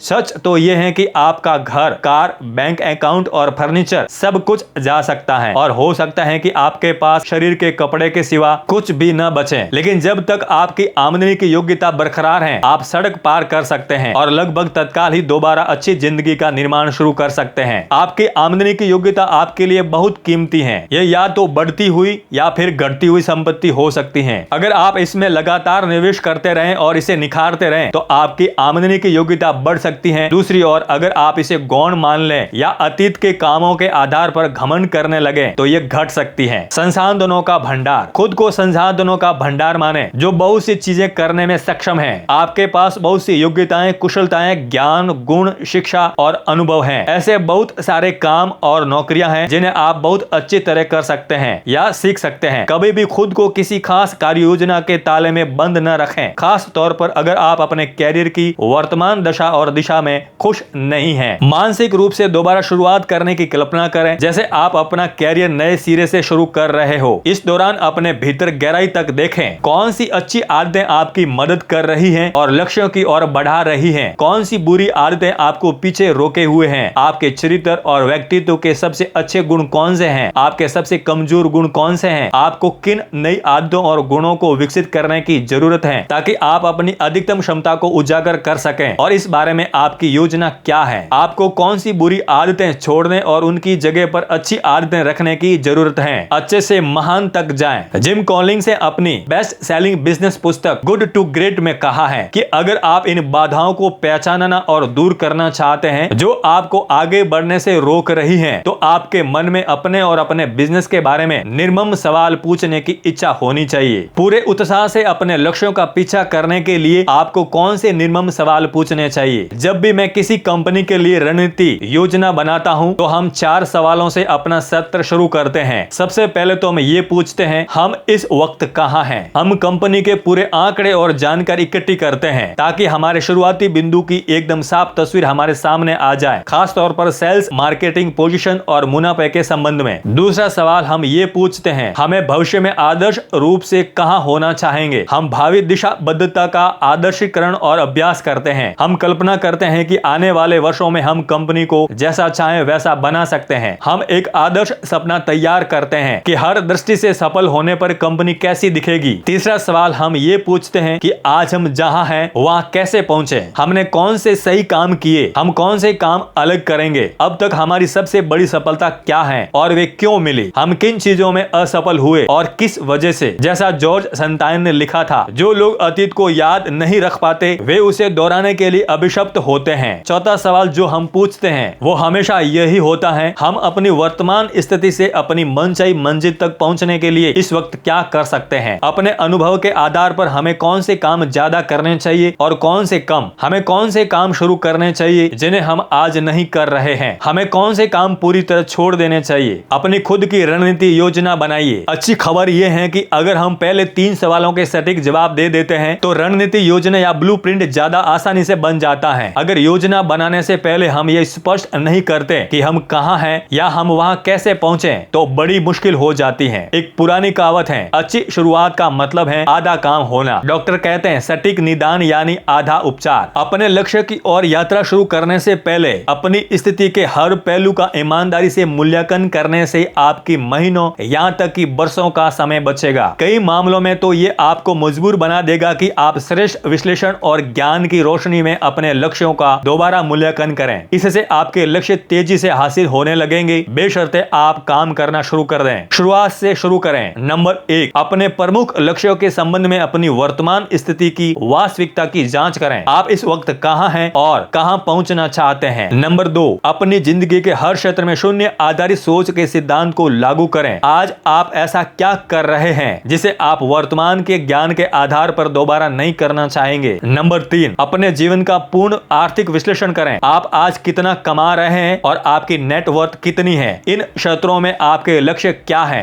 नंबर 4, अपना और अपनी काम संबंधी योग्यता का पूरा विश्लेषण करें। आप कहां अच्छे हैं और कहां सुधार की जरूरत है। नंबर 5, ठीक तय करें कि आप हर घंटे कितना कमाते हैं और उसे कमाने के लिए क्या करते हैं। आगे आने वाले महीनों में हर घंटे की आमदनी दर बढ़ाने के लिए आपको क्या करना होगा। नंबर 6, कल्पना करें कि आपका भविष्य हर महीने में आदर्श हो चुका है। उस सपने को साकार करने के लिए आपको क्या होने, बनने या करने की जरूरत है। चैप्टर 9, अपनी प्रगति नापें। कोई भी राह उस इंसान के लिए ज्यादा लंबी नहीं है जो सोच समझकर और बिना जल्दबाजी किए आगे बढ़ता है। कोई भी सम्मान उस व्यक्ति के लिए दूर नहीं है जो उसके लिए खुद को धैर्य के साथ तैयार करता है। आप में अविश्वसनीय मानसिक शक्तियां हैं जिसका पूरा इस्तेमाल करने में आप आदतन असफल होते हैं। अपने जीवन के सुनियोजित लक्ष्य तय करके और उन्हें हासिल करने की विस्तृत योजना बनाकर आप जल्दी सफल हो सकते हैं और वर्षों की कड़ी मेहनत से बच सकते हैं। लक्ष्य तय करने से आप ज्यादातर लोगों के मुकाबले अपनी विचार शक्तियों का बहुत ज्यादा इस्तेमाल करने में समर्थ बनते हैं। आपका चेतन मन आपके जीवन का हेड ऑफिस है। इसकी भूमिका आपके परिवेश की जानकारी से निपटना है, इसे पहचानना, इसका विश्लेषण करना, दूसरी जानकारी से इसकी तुलना करना और फिर यह फैसला करना है कि कौन सा काम करना है। लेकिन आपके अवचेतन मन में महान शक्तियां छिपी हुई है। ये आपको पहले से बहुत ज्यादा हासिल करने में समर्थ बना सकता है। आपकी 90% से भी ज्यादा शक्तियां सतह के नीचे छिपी होती है। ये अनिवार्य है कि आप अपने लक्ष्यों की ओर बढ़ने की प्रेरणा के लिए इन शक्तियों का दोहन करना सीख ले। लक्ष्यों की प्रोग्रामिंग करें। आपका अवचेतन मन स्पष्ट लक्ष्यों, विशिष्ट कामों, सोचे विचारों, कदमों और तय समय सीमा के साथ सबसे अच्छी तरह काम करता है। आप अपने अवचेतन कंप्यूटर में इन चीजों की जितनी ज्यादा प्रोग्रामिंग करते हैं ये उतनी ही अच्छी तरह काम करेगा और आप कम समय में ज्यादा चीजें हासिल कर पाएंगे। अपने लक्ष्य बनाते समय और उनकी ओर बढ़ते समय ये अनिवार्य है कि आप ऐसे पैमाने बना लें जिनके माध्यम से आप हर दिन हर घंटे अपनी प्रगति का मूल्यांकन कर सकें। ये पैमाने जितने ज्यादा स्पष्ट और विशिष्ट होंगे, समय सीमा में लक्ष्य हासिल करने की उतनी ही ज्यादा संभावना होगी। आपके अवचेतन मन को एक विविधता तंत्र की जरूरत होती है जिसमें काम पूरा करने और लक्ष्य हासिल करने की एक समय सीमा हो। विविधता के तंत्र के बिना आपके लिए टालमटोल करना और देर करना आसान बन जाता है और आप महत्वपूर्ण कामों को टालते रहते हैं तथा उन्हें शायद ही कभी कर पाते हैं। सर्वश्रेष्ठ प्रदर्शन की 3 कुंजियां। लक्ष्य हासिल करने के लिए सर्वश्रेष्ठ या शिखर प्रदर्शन की 3 कुंजियां हैं: संकल्प, पूर्णता और समाप्ति। जब आप किसी खास लक्ष्य को हासिल करने का दृढ़ संकल्प कर लेते हैं और सारे बहानों को एक तरफ रख देते हैं तो ये काफी हद तक अवचेतन मन के एक्सीलेटर को दबाने जैसा होता है। आप ज्यादा रचनात्मक, संकल्पवान और एकाग्र बन जाएंगे। वे ही स्त्री पुरुष महान बने हैं जिन्होंने स्पष्ट अटूट संकल्प लिए और फिर विषम परिस्थितियों के बावजूद उनसे 1 इंच भी नहीं हटे। पूर्णता सर्वश्रेष्ठ या शिखर प्रदर्शन का दूसरा तत्व है। किसी काम को 95% करने और 100% करने में बहुत फर्क होता है। दरअसल आम तौर पर यही देखा जाता है कि लोग 90 या 95% स्तर तक बहुत कड़ी मेहनत करते हैं और फिर ढीले पड़ जाते हैं और काम को पूरा करने में देर कर देते हैं। आपको इस प्रलोभन से जूझना होगा। आपको खुद को लगातार विवश करना होगा, अनुशासित करना होगा, इस संभावित प्रवृत्ति का विरोध करना होगा और काम को पूर्णता तक ले जाना होगा। प्रकृति की चमत्कारिक दवा। जब भी आप कोई काम पूरा करते हैं, आपका मस्तिष्क एंडोर्फिन्स की थोड़ी सी मात्रा रक्त में पहुंचा देता है। ये प्राकृतिक मॉर्फिन स्फूर्ति, शांति और खुशी का एहसास पैदा करता है, आपकी रचनात्मकता को प्रेरित करता है और आपके व्यक्तित्व को निखारता है। ये प्रकृति की चमत्कारी दवा है। आप जितना ज्यादा महत्वपूर्ण काम पूरा करते हैं, आपका मस्तिष्क एंडोर्फिन्स की उतनी ही ज्यादा मात्रा मुक्त करता है, जो एक तरह से सफलता और उपलब्धि का पुरस्कार है। समय के साथ आपको इस एंडोर्फिन रश को प्राप्त सुखद भावनाओं की सकारात्मक लत पड़ सकती है। जब आप कोई छोटा काम पूरा करते हैं तो आप खुशी महसूस करते हैं। जब कोई बड़ा काम पूरा करते हैं तो ज्यादा खुशी महसूस करते हैं। जब किसी बड़े काम को पूरा करने की राह में आप कई पायदानों को पार करते हैं, हर उपलब्धि पर आपको एंडोर्फिन प्रवाह के लाभ मिलते हैं। जब आप किसी महत्वपूर्ण कार्य को पूरा करने के लिए निरंतर काम करते हैं तो आपको लगातार खुशी और उल्लास का एहसास होता है। विजयी भावना पैदा करना। हर व्यक्ति विजेता महसूस करना चाहता है। विजेता महसूस करने के लिए जीत की जरूरत होती है। किसी काम को 100% पूरा करने पर ही मन में विजेता की भावना आती है। बार बार काम पूरा करने से अंततः काम पूरे करने की आदत पड़ जाती है। जब काम पूरे करने की आदत पड़ जाती है तो आपका जीवन इस तरह सुधरने लगेगा जिसकी आप इस समय कल्पना भी नहीं कर सकते। मनोविज्ञान में इसका विपरीत भी हमेशा सच होता है। अधूरा काम तनाव और चिंता का एक बड़ा स्रोत होता है। दरअसल आज लोगों के ज्यादातर दुख का कारण यही है कि वे किसी महत्वपूर्ण काम को पूरा करने या जिम्मेदारी को निभाने के लिए खुद को अनुशासित नहीं कर पाए। टालम टोल का दर्द। अगर आपको कभी ऐसा महत्वपूर्ण असाइनमेंट मिला हो जिसे आपने अलग रख दिया हो तो आप मेरा मतलब समझ जाएंगे। किसी असाइनमेंट को शुरू करने के लिए आप जितना ज्यादा इंतजार करते हैं और डेडलाइन जितनी करीब आती जाती है, आपको उतना ही ज्यादा तनाव होने लगता है। ये आपकी रातों की नींद उड़ा सकता है और आपके व्यक्तित्व पर बुरा असर डाल सकता है। लेकिन जब आप आखिरकार अंतिम समय पर काम पूरा कर देते हैं तो आपको राहत और खुशी का बेहतरीन एहसास होता है। इसका ये मतलब भी निकाला जा सकता है कि प्रकृति आपको हर उस सकारात्मक चीज के लिए पुरस्कार देती है जो आप जीवन को विस्तार देने के लिए करते हैं। लेकिन दूसरी तरफ जब आप अपने महत्वपूर्ण लक्ष्य और परिणामों की ओर ले जाने वाले काम करने में असफल रहते हैं तो प्रकृति आपको तनाव और असंतुष्टि के रूप में दंड भी देती है। संतुलित स्कोर कार्ड। आधुनिक प्रबंधन में संतुलित स्कोर कार्ड की मुहिम बड़ी लोकप्रिय है। इन स्कोर कार्ड्स के माध्यम से कंपनी के हर स्तर के हर व्यक्ति को प्रोत्साहित किया जाता है ताकि वो सफलता का संकेत देने वाले प्रमुख कदमों को पहचाने और फिर इन प्रमुख क्षेत्रों में से प्रत्येक में खुद को हर दिन और हर सप्ताह अंक दें। यहाँ पर एक महत्वपूर्ण बिंदु है। स्कोर पता करने और उस पर करीबी निगाह रखने भर से ही उस क्षेत्र में आपका प्रदर्शन बेहतर हो जाएगा। उदाहरण के लिए अगर किसी मीटिंग से पहले कोई आपको बताए कि आपका मूल्यांकन इस बात से होगा कि आप उस मीटिंग में हर बात कितनी अच्छी तरह सुनते हैं तो कुछ ही पलों में आपकी सुनने की योग्यता नाटकीय रूप से बेहतर हो जाएगी। आप मीटिंग के दौरान ज्यादा सावधान सावधानी और गौर से सुनेंगे, ताकि आप जानते हैं कि मूल्यांकन का आधार यही है। इसी तरह जब आप कोई लक्ष्य, महत्वपूर्ण कदम या गतिविधि चुनते हैं और अपने दैनिक जीवन में उस पर नजर रखते हैं, तो उस क्षेत्र में आपका प्रदर्शन सुधर जाता है। पैमाने तय करने से आपको अपने कैरियर में बहुत मदद मिल सकती है। हर प्रमुख काम के लिए स्कोर कार्ड, पैमाने और समय सीमा तय करें। इस तरह आप अपने अवचेतन विविधता तंत्र को सक्रिय कर देते हैं। फिर ये विविधता तंत्र अवचेतन स्तर पर आपको प्रेरित करेगा और आगे धकेलेगा, ताकि आप जल्दी शुरू करें, बड़ी मेहनत करें, देर तक रुके और काम पूरा कर दें। लूप को बंद करना। संकल्प और पूर्णता के बाद तीसरी कुंजी है समाप्ति। ये खुले लूप है, बंद लूप के बीच का फर्क है। अपने व्यक्तिगत या व्यावसायिक जीवन में किसी मुद्दे को समाप्ति तक लाना अनिवार्य है, ताकि आप खुश और नियंत्रण में महसूस करें। अगर समाप्ति न हो, यानी बिजनेस या कोई भी काम अधूरा रह जाए, तो ये तनाव, असंतुष्टि और व्यावसायिक असफलता का प्रमुख स्रोत बन जाता है। ये बहुत सी शारीरिक और भावनात्मक ऊर्जा छीन लेता है। प्रमुख योग्यता।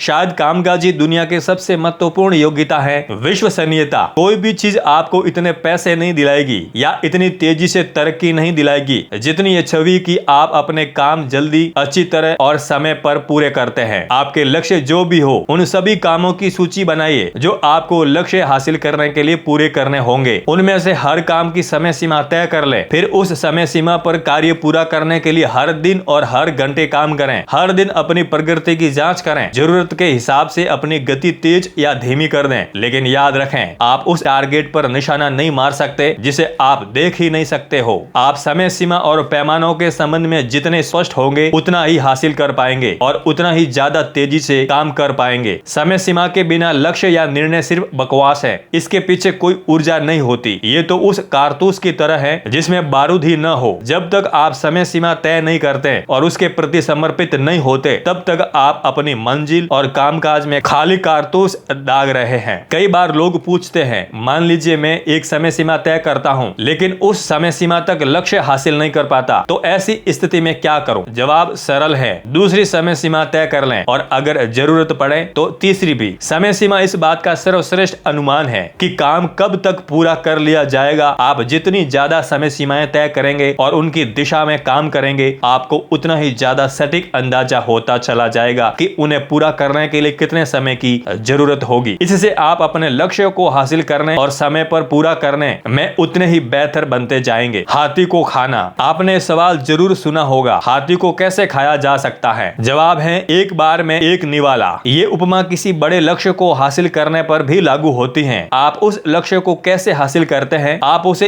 एक बार में एक कदम, एक काम, एक पायदान की तकनीक से हासिल करते हैं। अपने दीर्घकालीन लक्ष्यों को सालाना, मासिक, साप्ताहिक, यहाँ तक कि हर घंटे के छोटे छोटे लक्ष्यों में तोड़ दें। अगर आपका दीर्घकालीन लक्ष्य आर्थिक स्वतंत्रता पाना है, तो इसे छोटे छोटे टुकड़ों में तोड़ने के लिए ये देखें कि अगले दिन हर घंटे का आप कैसा उपयोग करेंगे, ताकि आपके लिए दीर्घकालीन आर्थिक स्वतंत्रता पाना ज्यादा संभव हो जाए। अगर आप अपनी आमदनी बढ़ाना चाहते हैं, तो ये आसान है। आप जानते हैं कि सारी आमदनी का मूल्य बढ़ाने का परिणाम होती है। अपने हर काम पर गौर करें और खुद से पूछें कि आप अपना मूल्य कैसे बढ़ा सकते हैं, ताकि आप आज जितना कमा रहे हैं, आपका मूल्य उससे ज्यादा बढ़ सके। अपने सबसे मूल्यवान काम को पहचानें। अपने बॉस से पूछें, मैं वो कौन सा एक काम करता हूं जो बाकी किसी भी चीज से ज्यादा मूल्यवान है? जवाब में जो भी हो, उस काम को ज्यादा से ज्यादा करने के तरीके खोजें और उसे करने में बेहतर बनते जाएं। ये बेहद आश्चर्यजनक है कि आप कितना ज्यादा हासिल कर सकते हैं अगर आप अपने कामों को छोटे छोटे टुकड़ों में तोड़ लें, समय सीमा तय कर लें, फिर एक समय में एक टुकड़ा काम पूरा करें हर दिन। आपने ये पुरानी कहावत तो सुनी ही होगी, एक मील की दूरी तय करना मुश्किल है, लेकिन इंच दर इंच ये आसान है। लगातार और अंतहीन सुधार। अगर आप अपनी आमदनी बढ़ाना चाहते हैं, तो हर दिन अपने सबसे महत्वपूर्ण कामों में थोड़े बेहतर बनने के तरीकों की तलाश करें। हर दिन एक घंटे अपने क्षेत्र में संबंधित सामग्री पढ़ें। ऑफिस आते जाते समय ऑडियो टेप सुने। यदि संभव हो तो अतिरिक्त कोर्स कर लें। ये गतिविधियां आपके कैरियर को तीव्र मार्ग पर पहुंचा देगी। अगर आप हर दिन आत्म सुधार में 1-2 घंटे निवेश करते हैं, तो परिणाम पाने की आपकी योग्यता पर इसका असाधारण असर पड़ सकता है। स्वस्थ और फिट बने। अगर आप वजन कम करना चाहते हैं, तो 5 शब्दों का एक सरल फॉर्मूला है, कम भोजन और ज्यादा व्यायाम। अगर आप थोड़ा कम खाने का अनुशासन बरतें, स्वस्थ भोजन करें और साथ ही पर्याप्त व्यायाम करें, तो आप हर दिन 1 औंस वजन कम करने की लय में आ सकते हैं। आपका वजन आज चाहे जितना हो, अगर आप हर दिन 1 औंस कम कम करते हैं तो इसका मतलब है एक महीने में 2 पाउंड। हर महीने 2 पाउंड के हिसाब से एक साल में आपका वजन 24 पाउंड कम हो जाएगा। कुछ इस समय में आप अपने शरीर और भूख की नई आदतें डाल सकते हैं ताकि आपका वजन कम होता रहे और जिंदगी भर आदर्श बना रहे। छवनियां बचाइए, रुपये अपनी परवाह खुद कर लेंगे। अगर आप दौलतमंद बनना चाहते हैं तो खर्च की पड़ताल करें। हर दिन 3, 5 या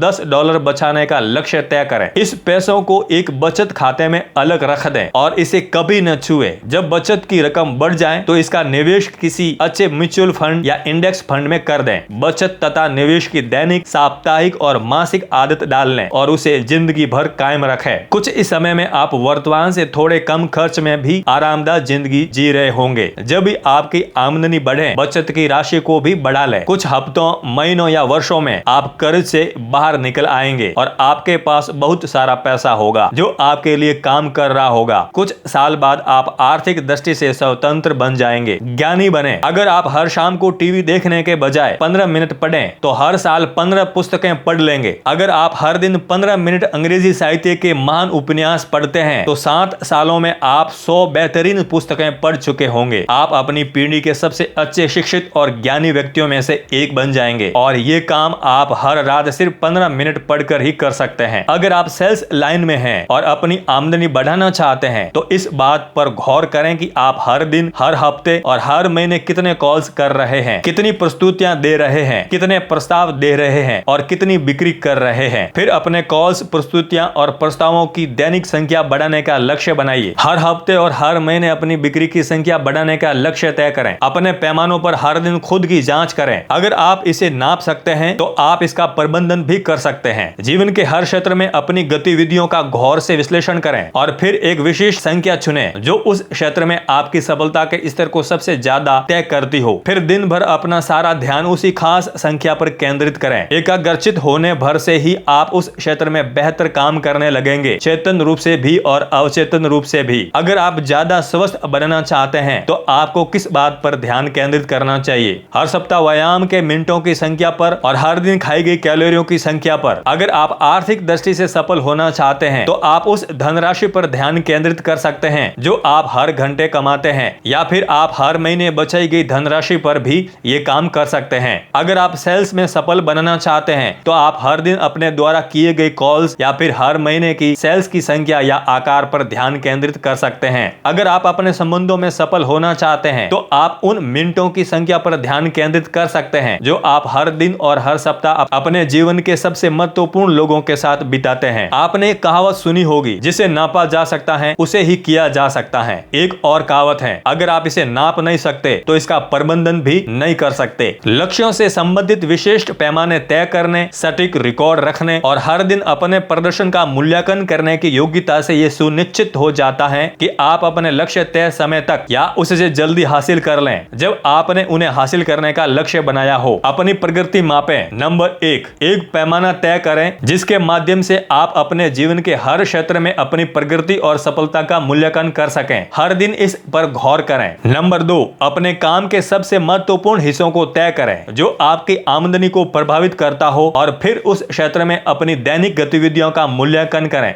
नंबर 3, दैनिक, साप्ताहिक, मासिक बचत और निवेश के लिए न्यूनतम निश्चित राशि तय करें और फिर इस काम के लिए खुद को अनुशासित करें। नंबर 4, हर बड़े लक्ष्य को नापे जा सकने वाली, नियंत्रित किए जा सकने वाले हिस्सों में तोड़ लें और फिर हर हिस्से को तय समय सीमा में हासिल करने पर ध्यान केंद्रित करें। नंबर 5, एक खेल बना ले कि आप हर लक्ष्य के लिए पैमाने, पायदान, स्कोर कार्ड, टारगेट्स और डेडलाइंस तय करेंगे। फिर उन संख्याओं और तिथियों पर ध्यान केंद्रित करें। लक्ष्य अपनी परवाह खुद कर लेंगे। नंबर 6, हर दिन किसी बड़े लक्ष्य का कम से कम एक खास हिस्सा हासिल करने का संकल्प करें और इसमें एक दिन की भी चूक न करें। चैप्टर 10, राह की बाधाओं को हटा दें। सफलता की दिलचस्पी रखने वाले व्यक्ति को असफलता को इस तरह देखना सीखना पड़ता है कि ये शिखर पर पहुंचने की प्रक्रिया का स्वस्थ अवश्यभावी हिस्सा है। आपके हिसाब से लोग हार मानने से पहले अपने नए लक्ष्य कितनी बार हासिल करने की कोशिश करते हैं? आपको क्या लगता है? दरअसल औसत 1 से भी कम। ज्यादातर लोग तो पहली कोशिश करने से पहले ही हार मान लेते हैं और वे इसलिए हार मान लेते हैं क्योंकि जैसे ही वे कोई नया काम करने का फैसला करते हैं तमाम किस्म की बाधाएं, मुश्किलें, समस्याएं और अवरोध सामने प्रकट हो जाते हैं और वो भी फौरन। सच्चाई ये है कि सफल लोग असफल लोगों से कहीं ज्यादा बार असफल होते हैं। सफल लोग ज्यादा चीजें आजमाते हैं, गिरते हैं, उठते हैं और फिर दोबारा कोशिश करते हैं, बार बार करते हैं,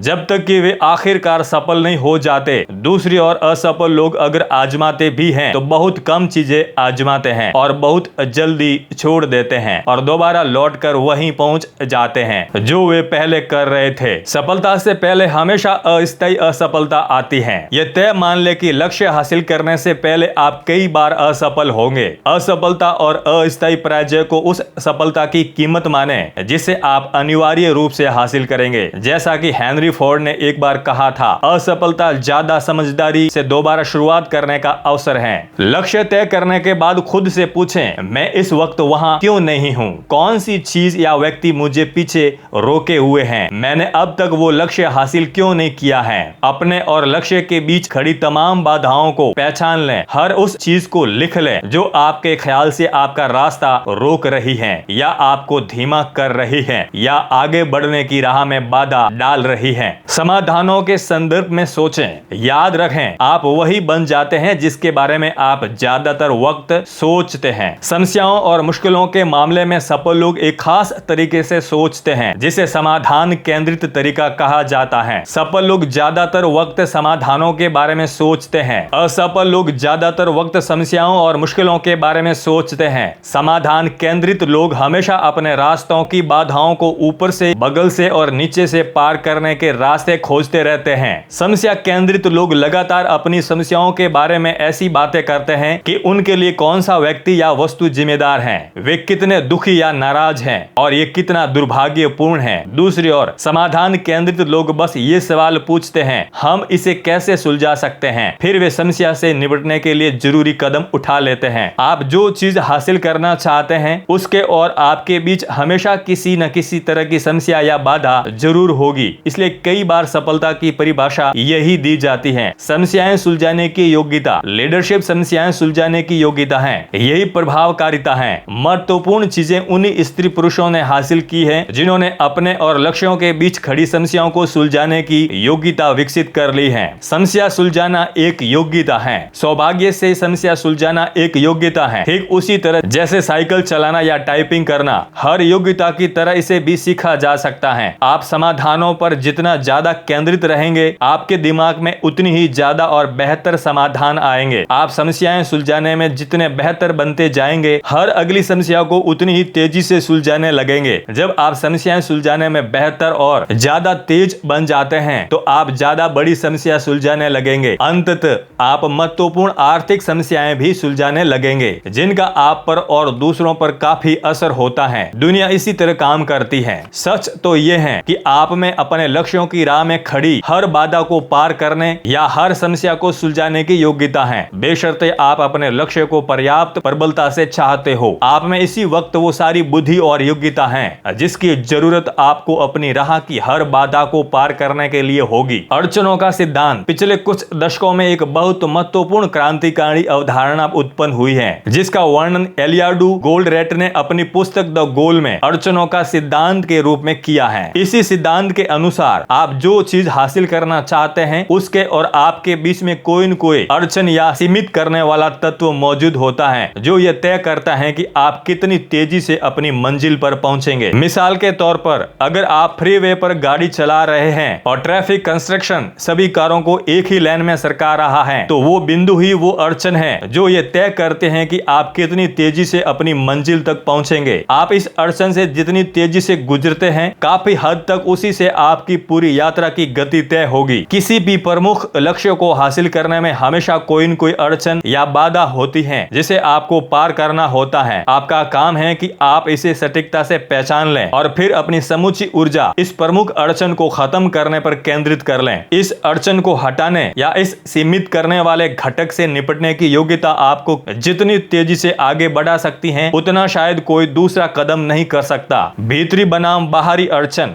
80/20 का नियम आपके और लक्ष्यों के बीच की अड़चनों पर भी लागू होता है। ये नियम कहता है कि आपकी 80% अड़चनें आपके भीतर होती हैं, आपकी सिर्फ 20% अड़चनें आपके बाहर यानी दूसरे लोगों तथा स्थितियों में निहित होती हैं। इसे दूसरी तरह से कहें तो आमतौर पर आप ही अपनी सबसे प्रमुख अड़चन हैं, जिससे तय लक्ष्य हासिल करने की गति निर्धारित होती है। ज्यादातर लोगों को ये स्वीकार करने में मुश्किल आती है क्योंकि सफल लोग इस बारे में ज्यादा चिंता नहीं करते कि कौन सही है। उन्हें तो इस बात की ज्यादा चिंता होती है कि क्या सही है। अपने अह की रक्षा करने के बजाय सफल लोग स्थिति की वास्तविकता की ज्यादा परवाह करते हैं और इस बात की भी कि वे समस्या को सुलझाने के लिए क्या कर सकते हैं। अपने भीतर देखें, खुद से पूछें, मुझ में ऐसा क्या है जो मुझे पीछे रोके हुए हैं। दिल की गहराई में झांकें और अपने व्यक्तित्व, स्वभाव, योग्यताओं, कुशलताओं, आदतों, शिक्षा या अनुभव संबंधी प्रमुख अड़चनों को पहचानें जो शायद आपको अपने तय लक्ष्य हासिल करने से रोक रही है। निर्मम सवाल पूछें, अपने प्रति पूरी तरह ईमानदार रहें। आपके और लक्ष्यों के बीच मूलभूत बाधाएं आमतौर पर मानसिक होती हैं। उनकी प्रकृति मूलतः मनोवैज्ञानिक और भावनात्मक होती हैं। वे आपके आसपास की स्थिति के भीतर नहीं, वे तो आपके भीतर होती हैं। और अगर आप अपने लिए संभव हर चीज को हासिल करना चाहते हैं तो इन्हीं मानसिक बाधाओं से शुरू करें। सफलता की राह की दो प्रमुख बाधाएं, सफलता और उपलब्धि की राह की दो प्रमुख बाधाएं हैं, डर और शंका। सबसे पहले तो असफलता, गरीबी, नुकसान, शर्म या अस्वीकृति का डर होता है जो ज्यादातर लोगों को कोशिश करने से भी रोकता है। इसलिए नया लक्ष्य हासिल करने की लोगों की कोशिश औसतन 1 से भी कम होती है। लक्ष्य के बारे में सोचते ही ये डर उन पर हावी हो जाते हैं। जिस तरह जरा सी आग लगने पर पानी की बाल्टी डालने से वो बुझ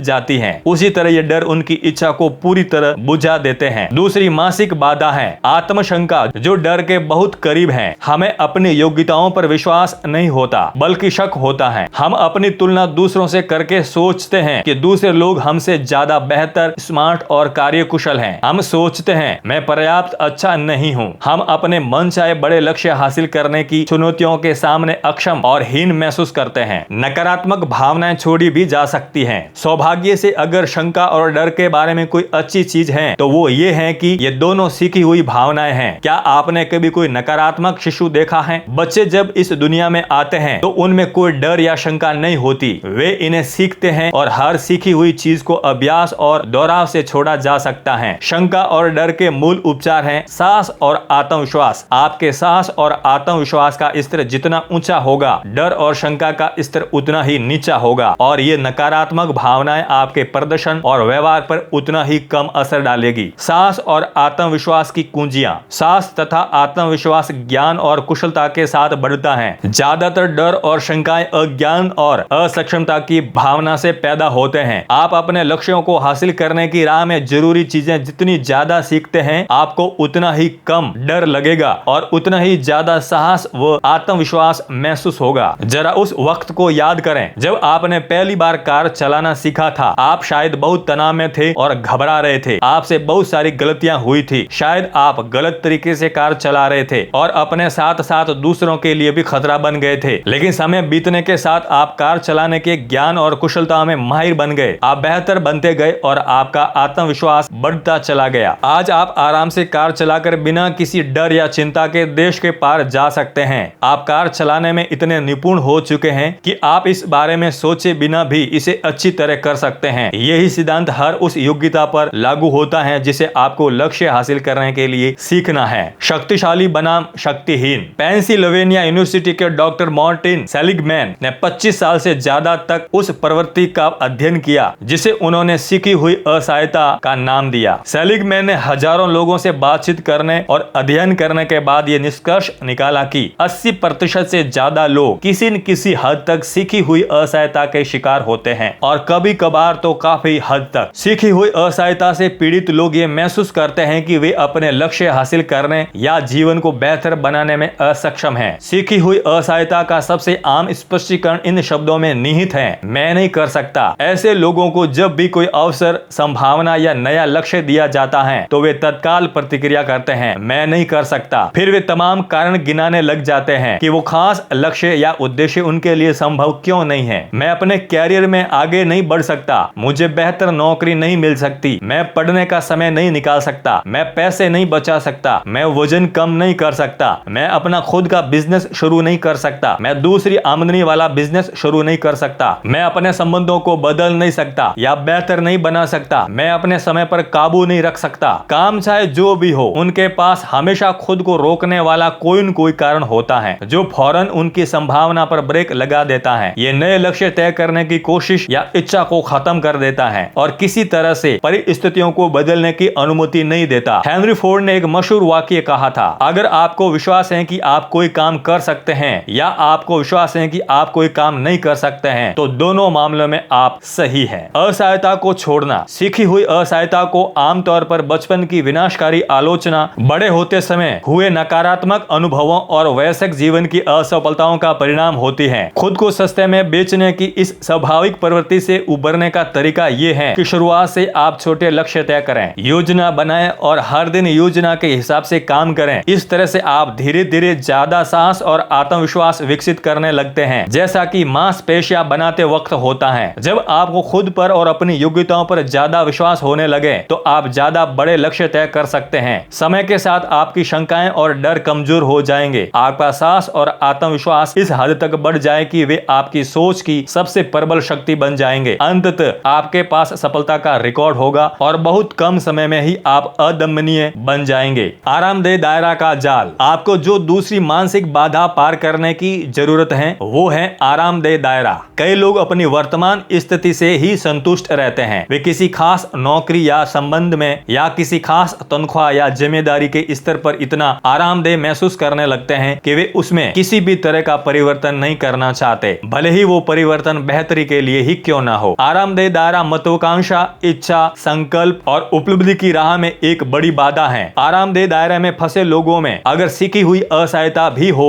तो किसी भी तरह से उनकी मदद करना लगभग असंभव है। अपने साथ ऐसा न होने दें। बड़े चुनौतीपूर्ण लक्ष्य तय करें। अपने आरामदेह दायरे और सीखी हुई असहायता के जाल से बाहर निकलने का तरीका यह है कि आप बड़े और चुनौतीपूर्ण लक्ष्य तय करें। फिर आप उन लक्ष्यों को स्पष्ट कामों में विभाजित करें, समय सीमा तय करें और हर दिन उन पर काम करें। जिस तरह गर्मियों में बर्फ पिघलती है, उसी तरह सीखी हुई असहायता और आरामदेह दायरा का आलस भी पिघलने लगता है और आप अपने लिए संभव चीजों को ज्यादा तेजी से हासिल करने लगते हैं। अपनी बाधाओं को प्राथमिकता के क्रम में जमाएं। जब आप अपने प्रमुख लक्ष्य की राह में खड़ी तमाम बाधाओं की सूची बना लें तो उन्हें प्राथमिकता के क्रम में जमा लें। सबसे बड़ी बाधा कौन सी है? अगर आप जादू की छड़ी लहराकर अपने रास्ते की एक बड़ी बाधा को हटा सकें तो वो कौन सी बाधा होगी जिसे हटाने से आपको तेजी से आगे बढ़ने में सबसे ज्यादा मदद मिलेगी? मैनेजमेंट कंसल्टेंट यान मिट्राप ने समस्या को सुलझाने और बाधाओं को हटाने के संदर्भ में एक दिलचस्प बात कही है। वे कहते हैं, समस्या जो भी हो उसे सुलझाने की कोशिश करने से पहले उसे कई अलग अलग तरीकों से परिभाषित करें। किसी भी ऐसी समस्या से सावधान रहे जिसकी सिर्फ एक ही परिभाषा हो या समाधान हो। मैं इस वक्त वहां क्यों नहीं हूं? जब आप अपने लक्ष्य के संदर्भ में ये सवाल पूछते हैं तो आपके दिमाग में कौन सा जवाब आता है? आपको कौन सी चीज रोके हुए हैं? आपकी राह में कौन सी बाधा खड़ी है? सही बाधा का पता लगाने के लिए आपको गहराई तक ड्रिलिंग कर लेनी चाहिए। इसके बाद ही उसे हटाने के कदम उठाने चाहिए। इसे रोकने का तरीका क्या है?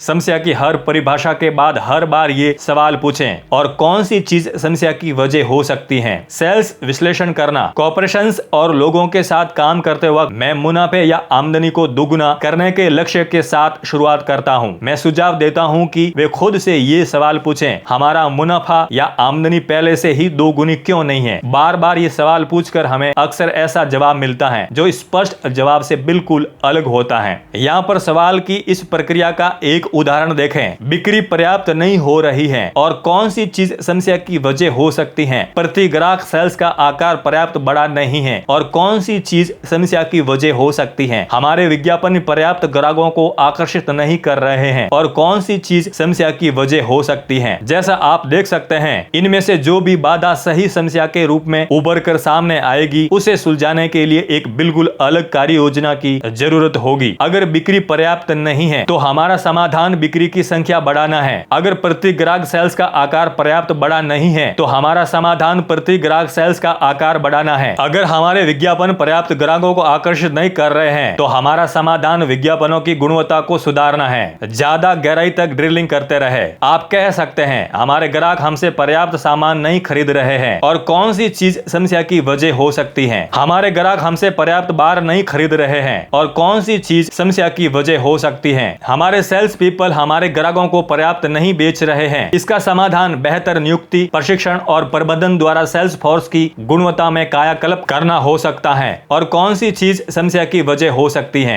हमारे ग्राहक प्रतिस्पर्धियों से हमारे बहुत सारे प्रोडक्ट खरीद रहे हैं। और कौन सी चीज समस्या हो सकती है? प्रतिस्पर्धी हमारे ग्राहकों को उनके बहुत सारे प्रोडक्ट बेच रहे हैं। ये जवाब आपको ये पूछने के लिए विवश करता है संभावित ग्राहकों को हमारे प्रतिस्पर्धियों से खरीदने में कौन सा मूल्य या लाभ नजर आता है। हम इस लाभ की बराबरी कैसे कर सकते हैं और कौन सी चीज समस्या की वजह हो सकती है? हमें सेल्स पर पर्याप्त मुनाफा नहीं हो रहा है और कौन सी चीज समस्या की वजह हो सकती है? हमारी हर बिक्री की लागत बहुत ज्यादा है और कौन सी चीज समस्या की वजह हो सकती है? और इसी तरह समस्या की हर नई परिभाषा ज्यादा बिक्री या मुनाफे के लक्ष्य को हासिल करने के अलग अलग उपाय सुझाती है। सही समस्या पर सही समाधान लागू करें। द मैकेंसी वे नामक पुस्तक में मैकेंसी एंड कंपनी की प्रबंधन परामर्शदात्री आदतों का वर्णन किया गया है। लेखकों के अनुसार गलत समस्या पर गलत समाधान लागू करना समय और पैसों की बहुत बड़ी बर्बादी है। यही बात आपकी समस्याओं और बाधाओं के बारे में भी सही है। जब आप अपने सामने की उन अड़चनों को पहचान लेते हैं या उन कारणों का पता लगा लेते हैं जिनकी वजह से आप अपनी आमदनी के लक्ष्य हासिल नहीं कर पा रहे हैं, तो अड़चन या कारण आपको अलग समाधानों की ओर ले जाएगा। हर मामले में अलग तरीके से सोचने की जरूरत होती है। आपके व्यक्तिगत जीवन में भी यही है। आप जितनी सटीकता से खुद को पीछे रोककर रखने वाली बाधाओं या अड़चनों को पहचान लेते हैं, समाधान उतने ही सही होंगे जिनसे आप उन बाधाओं को दूर कर सकते हैं। अपनी आमदनी बढ़ाना। आप समस्याओं को इस तरह व्यक्त करके भी शुरू कर सकते हैं, मैं पर्याप्त पैसा नहीं कमा रहा हूं और कौन सी चीज समस्या की वजह है? मैं ज्यादा पैसे लायक पर्याप्त मूल्य का योगदान नहीं कर रहा हूं और कौन सी चीज समस्या की वजह हो सकती है? मेरी आमदनी शायद इसलिए नहीं बढ़ रही है क्योंकि मैं वर्तमान से ज्यादा मूल्य के परिणाम देने में पर्याप्त अच्छा नहीं हूं और कौन सी चीज समस्या की वजह हो सकती है? मैं ऑफिस में अपने समय का कार्यकुशलता से प्रयोग नहीं करता हूं और कौन सी चीज समस्या की वजह हो सकती है? मैं अपनी शामें टीवी देखने और वीकेंड लोगों से मिलने जुलने में बिता देता हूं। नौकरी में बेहतर बनने के लिए मैं शायद ही कभी कुछ पढ़ता या सीखता हूं। आहा, अब आपको असली समस्या मिली। अब आपको स्पष्ट पता चल चुका है कि ज्यादा पैसा कमाने की अपनी मूल समस्या को सुलझाने के लिए आपको क्या करना है। बाधा को लक्ष्य के रूप में परिभाषित करें। जब आप एक बार अपनी प्रमुख बाधा को तय कर लें तो उस बाधा को सकारात्मक लक्ष्य के रूप में दोबारा लिख लें। मिसाल के तौर पर आप उस वक्त कह सकते हैं, मेरा लक्ष्य अपनी योग्यताओं और दक्षताओं को लगातार बढ़ाना है ताकि मैं अपने क्षेत्र में पैसे कमाने वाले 10% शीर्ष लोगों के समूह में रहूं। फिर आप उन सभी कदमों की सूची बनाते हैं जिनसे आप अपने ज्ञान और योग्यताओं को बढ़ा सकते हैं, समय प्रबंधन को सुधार सकते हैं, अपनी कार्यकुशलता और प्रभावकारिता को बढ़ा सकते हैं और अपनी कंपनी की बिक्री बढ़ा सकते हैं। आप हर कदम के सामने समय सीमा और पायदान तय कर दें। फिर आप एक प्रमुख काम चुनें और उसे तत्काल करने लगें। उसके बाद अंगारों पर चलें। खुद को अनुशासित और प्रेरित करें ताकि आप अपने तय लक्ष्य हासिल कर लें और उस तरह के व्यक्ति बन जाएं जैसा आपको बनना ही चाहिए। आपको कौन सी चीज रोके हुए हैं ये पहचानने और फिर उस बाधा को हटाने का स्पष्ट लिखित लक्ष्य तय करने के अभ्यास से आपकी जिंदगी की बागडोर आपके हाथ में आ जाती है। संकल्प पर अमल करने से आपकी सफलता और हर तय लक्ष्य की प्राप्ति लगभग पक्की हो जाती है। सटीकता की कोशिश करें। समस्या की परिभाषा सटीक है या नहीं? अगर इस बारे में आपके मन में कोई सवाल या चिंता हो तो इस बारे में किसी विश्वस्त व्यक्ति से बातचीत करें। अपने अह को एक तरफ रख दें। ईमानदार प्रतिक्रिया और आलोचना का आग्रह करें। इस संभावना को स्वीकार करें कि आप में बुनियादी दोष और कमजोरियां हो सकती हैं जो पूर्ण क्षमता को साकार करने की राह में बाधा डाल रही हो। पूरी निष्ठुरता से ईमानदार बने। एक बार जब आपकी समस्या या बाधा आपके सामने स्पष्ट हो जाती है तो विचार, अवसर और जवाब विभिन्न स्रोतों से आपके पास आने लगेंगे। आप उन संसाधनों को आकर्षित करने लगेंगे जो उस बाधा या मुश्किल को पार करने में आपकी मदद करेंगे, या तो आपके भीतर या आपके आसपास की स्थिति के भीतर, और आपको ज्यादा तेजी से अपने लक्ष्य की ओर बढ़ाएंगे। लगभग हर समस्या सुलझाई जा सकती है। पुरानी कविता याद करें, इस धरती की हर समस्या का कोई समाधान या तो है या फिर नहीं है। अगर समाधान है तो इसे खोज लें, अगर नहीं है तो इसकी चिंता मत करें। आपके और आपकी उपलब्धि के बीच खड़ी हर समस्या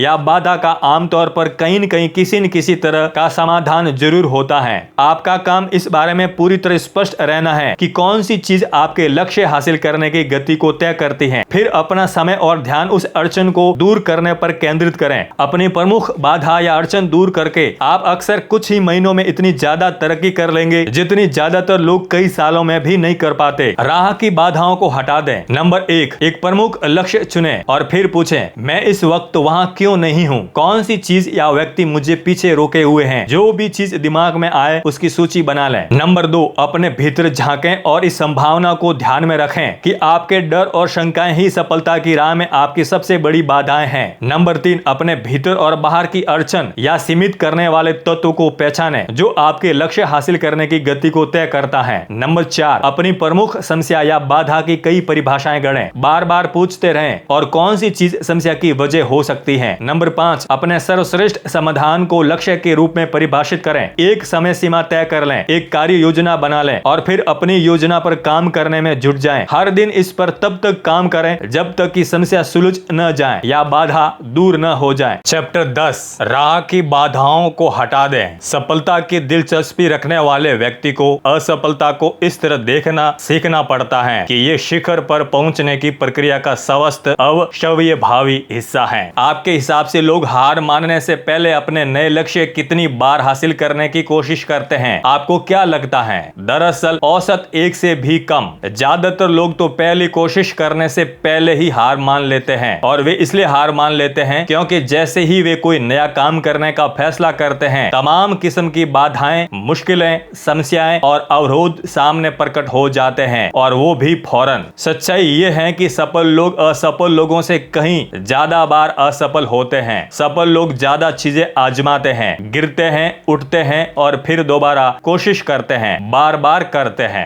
जब तक कि वे आखिरकार सफल नहीं हो जाते। दूसरी ओर असफल लोग अगर आजमाते भी हैं तो बहुत कम चीजें आजमाते हैं और बहुत जल्दी छोड़ देते हैं और दोबारा लौटकर वहीं पहुंच जाते हैं जो वे पहले कर रहे थे। सफलता से पहले हमेशा अस्थायी असफलता आती है। यह तय मान ले कि लक्ष्य हासिल करने से पहले आप कई बार असफल होंगे। असफलता और अस्थायी पराजय को उस सफलता की कीमत माने जिसे आप अनिवार्य रूप से हासिल करेंगे। जैसा कि हेनरी फोर्ड ने एक बार कहा था, असफलता ज्यादा समझदारी से दोबारा शुरुआत करने का अवसर है। लक्ष्य तय करने के बाद खुद से पूछें, मैं इस वक्त वहां क्यों नहीं हूं? कौन सी चीज या व्यक्ति मुझे पीछे रोके हुए हैं? मैंने अब तक वो लक्ष्य हासिल क्यों नहीं किया है? अपने और लक्ष्य के बीच खड़ी तमाम बाधाओं को पहचान लें। हर उस चीज को लिख लें जो आपके ख्याल से आपका रास्ता रोक रही है या आपको धीमा कर रही है या आगे बढ़ने की राह में बाधा डाल रही है। समाधानों के संदर्भ में सोचें। याद रखें, आप वही बन जाते हैं जिसके बारे में आप ज्यादातर वक्त सोचते हैं। समस्याओं और मुश्किलों के मामले में सफल लोग एक खास तरीके से सोचते हैं जिसे समाधान केंद्रित तरीका कहा जाता है। सफल लोग ज्यादातर वक्त समाधानों के बारे में सोचते हैं। असफल लोग ज्यादातर वक्त समस्याओं और मुश्किलों के बारे में सोचते हैं। समाधान केंद्रित लोग हमेशा अपने रास्तों की बाधाओं को ऊपर से, बगल से और नीचे से पार करने के रास्ते खोजते रहते हैं। समस्या केंद्रित लोग लगातार अपनी समस्याओं के बारे में ऐसी बातें करते हैं कि उनके लिए कौन सा व्यक्ति या वस्तु जिम्मेदार है, वे कितने दुखी या नाराज हैं और ये कितना दुर्भाग्यपूर्ण है। दूसरी ओर समाधान केंद्रित लोग बस ये सवाल पूछते हैं, हम इसे कैसे सुलझा सकते हैं? फिर वे समस्या से निपटने के लिए जरूरी कदम उठा लेते हैं। आप जो चीज हासिल करना चाहते हैं उसके और आपके बीच हमेशा किसी न किसी तरह की समस्या या बाधा जरूर होगी। इसलिए कई बार सफलता की परिभाषा यही दी जाती है, समस्याएं सुलझाने की योग्यता। लीडरशिप समस्याएं सुलझाने की योग्यता है, यही प्रभावकारिता है। महत्वपूर्ण चीजें उन्हीं स्त्री पुरुषों ने हासिल की है जिन्होंने अपने और लक्ष्यों के बीच खड़ी समस्याओं को सुलझाने की योग्यता विकसित कर ली है। समस्या सुलझाना एक योग्यता है, सौभाग्य से समस्या सुलझाना एक योग्यता है। ठीक उसी तरह जैसे साइकिल चलाना या टाइपिंग करना हर योग्यता की तरह इसे भी सीखा जा सकता है। आप समाधानों पर जितना ज्यादा केंद्रित रहेंगे, आपके दिमाग में उतनी ही ज्यादा और बेहतर समाधान आएंगे। आप समस्याएं सुलझाने में जितने बेहतर बनते जाएंगे, हर अगली समस्या को उतनी ही तेजी से सुलझाने लगेंगे। जब आप समस्याएं सुलझाने में बेहतर और ज्यादा तेज बन जाते हैं तो आप ज्यादा बड़ी समस्या सुलझाने लगेंगे। अंततः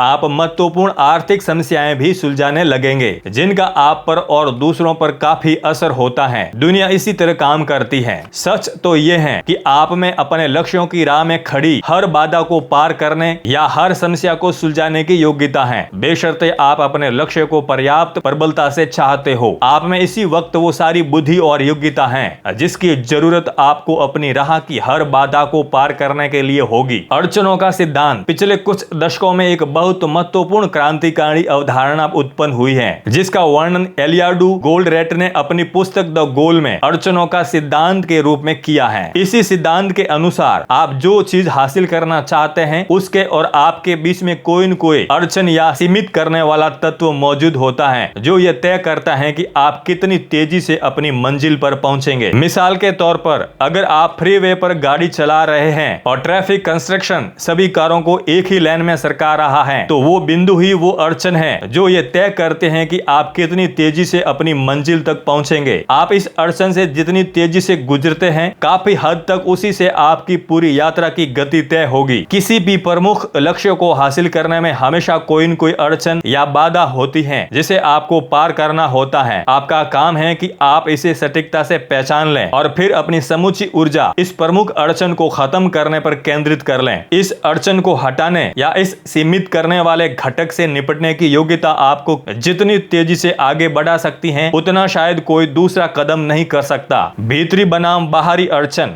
80/20 का नियम आपके और लक्ष्यों के बीच की अड़चनों पर भी लागू होता है। ये नियम कहता है कि आपकी 80% अड़चनें आपके भीतर होती हैं, आपकी सिर्फ 20% अड़चनें आपके बाहर यानी दूसरे लोगों तथा स्थितियों में निहित होती हैं। इसे दूसरी तरह से कहे तो आमतौर पर आप ही अपनी सबसे प्रमुख अड़चन हैं, जिससे तय लक्ष्य हासिल करने की गति निर्धारित होती है। ज्यादातर लोगों को यह स्वीकार करने में मुश्किल आती है क्योंकि सफल लोग इस बारे में ज्यादा चिंता नहीं करते कि कौन सही है। उन्हें तो इस बात की ज्यादा चिंता होती है कि क्या सही है। अपने अह की रक्षा करने के बजाय सफल लोग स्थिति की वास्तविकता की ज्यादा परवाह करते हैं और इस बात की भी कि वे समस्या को सुलझाने के लिए क्या कर सकते हैं। अपने भीतर देखें, खुद से पूछें, मुझ में ऐसा क्या है जो मुझे पीछे रोके हुए है। दिल की गहराई में झांकें और अपने व्यक्तित्व, स्वभाव, योग्यताओं, कुशलताओं, आदतों, शिक्षा या अनुभव संबंधी प्रमुख अड़चनों को पहचानें जो शायद आपको अपने तय लक्ष्य हासिल करने से रोक रही है। निर्मम सवाल पूछें, अपने प्रति पूरी तरह ईमानदार रहें। आपके और लक्ष्यों के बीच मूलभूत बाधाएं आमतौर पर मानसिक होती हैं। उनकी प्रकृति मूलतः मनोवैज्ञानिक और भावनात्मक होती है। वे आपके आसपास की स्थिति के भीतर नहीं, वे तो आपके भीतर होती हैं। और अगर आप अपने लिए संभव हर चीज को हासिल करना चाहते हैं तो इन्हीं मानसिक बाधाओं से शुरू करें। सफलता की राह की दो प्रमुख बाधाएं, सफलता और उपलब्धि की राह की दो प्रमुख बाधाएं हैं, डर और शंका। सबसे पहले तो असफलता, गरीबी, नुकसान, शर्म या अस्वीकृति का डर होता है जो ज्यादातर लोगों को कोशिश करने से भी रोकता है। इसलिए नया लक्ष्य हासिल करने की लोगों की कोशिश औसतन 1 से भी कम होती है। लक्ष्य के बारे में सोचते ही ये डर उन पर हावी हो जाते हैं। जिस तरह जरा सी आग लगने पर पानी की बाल्टी डालने से वो बुझ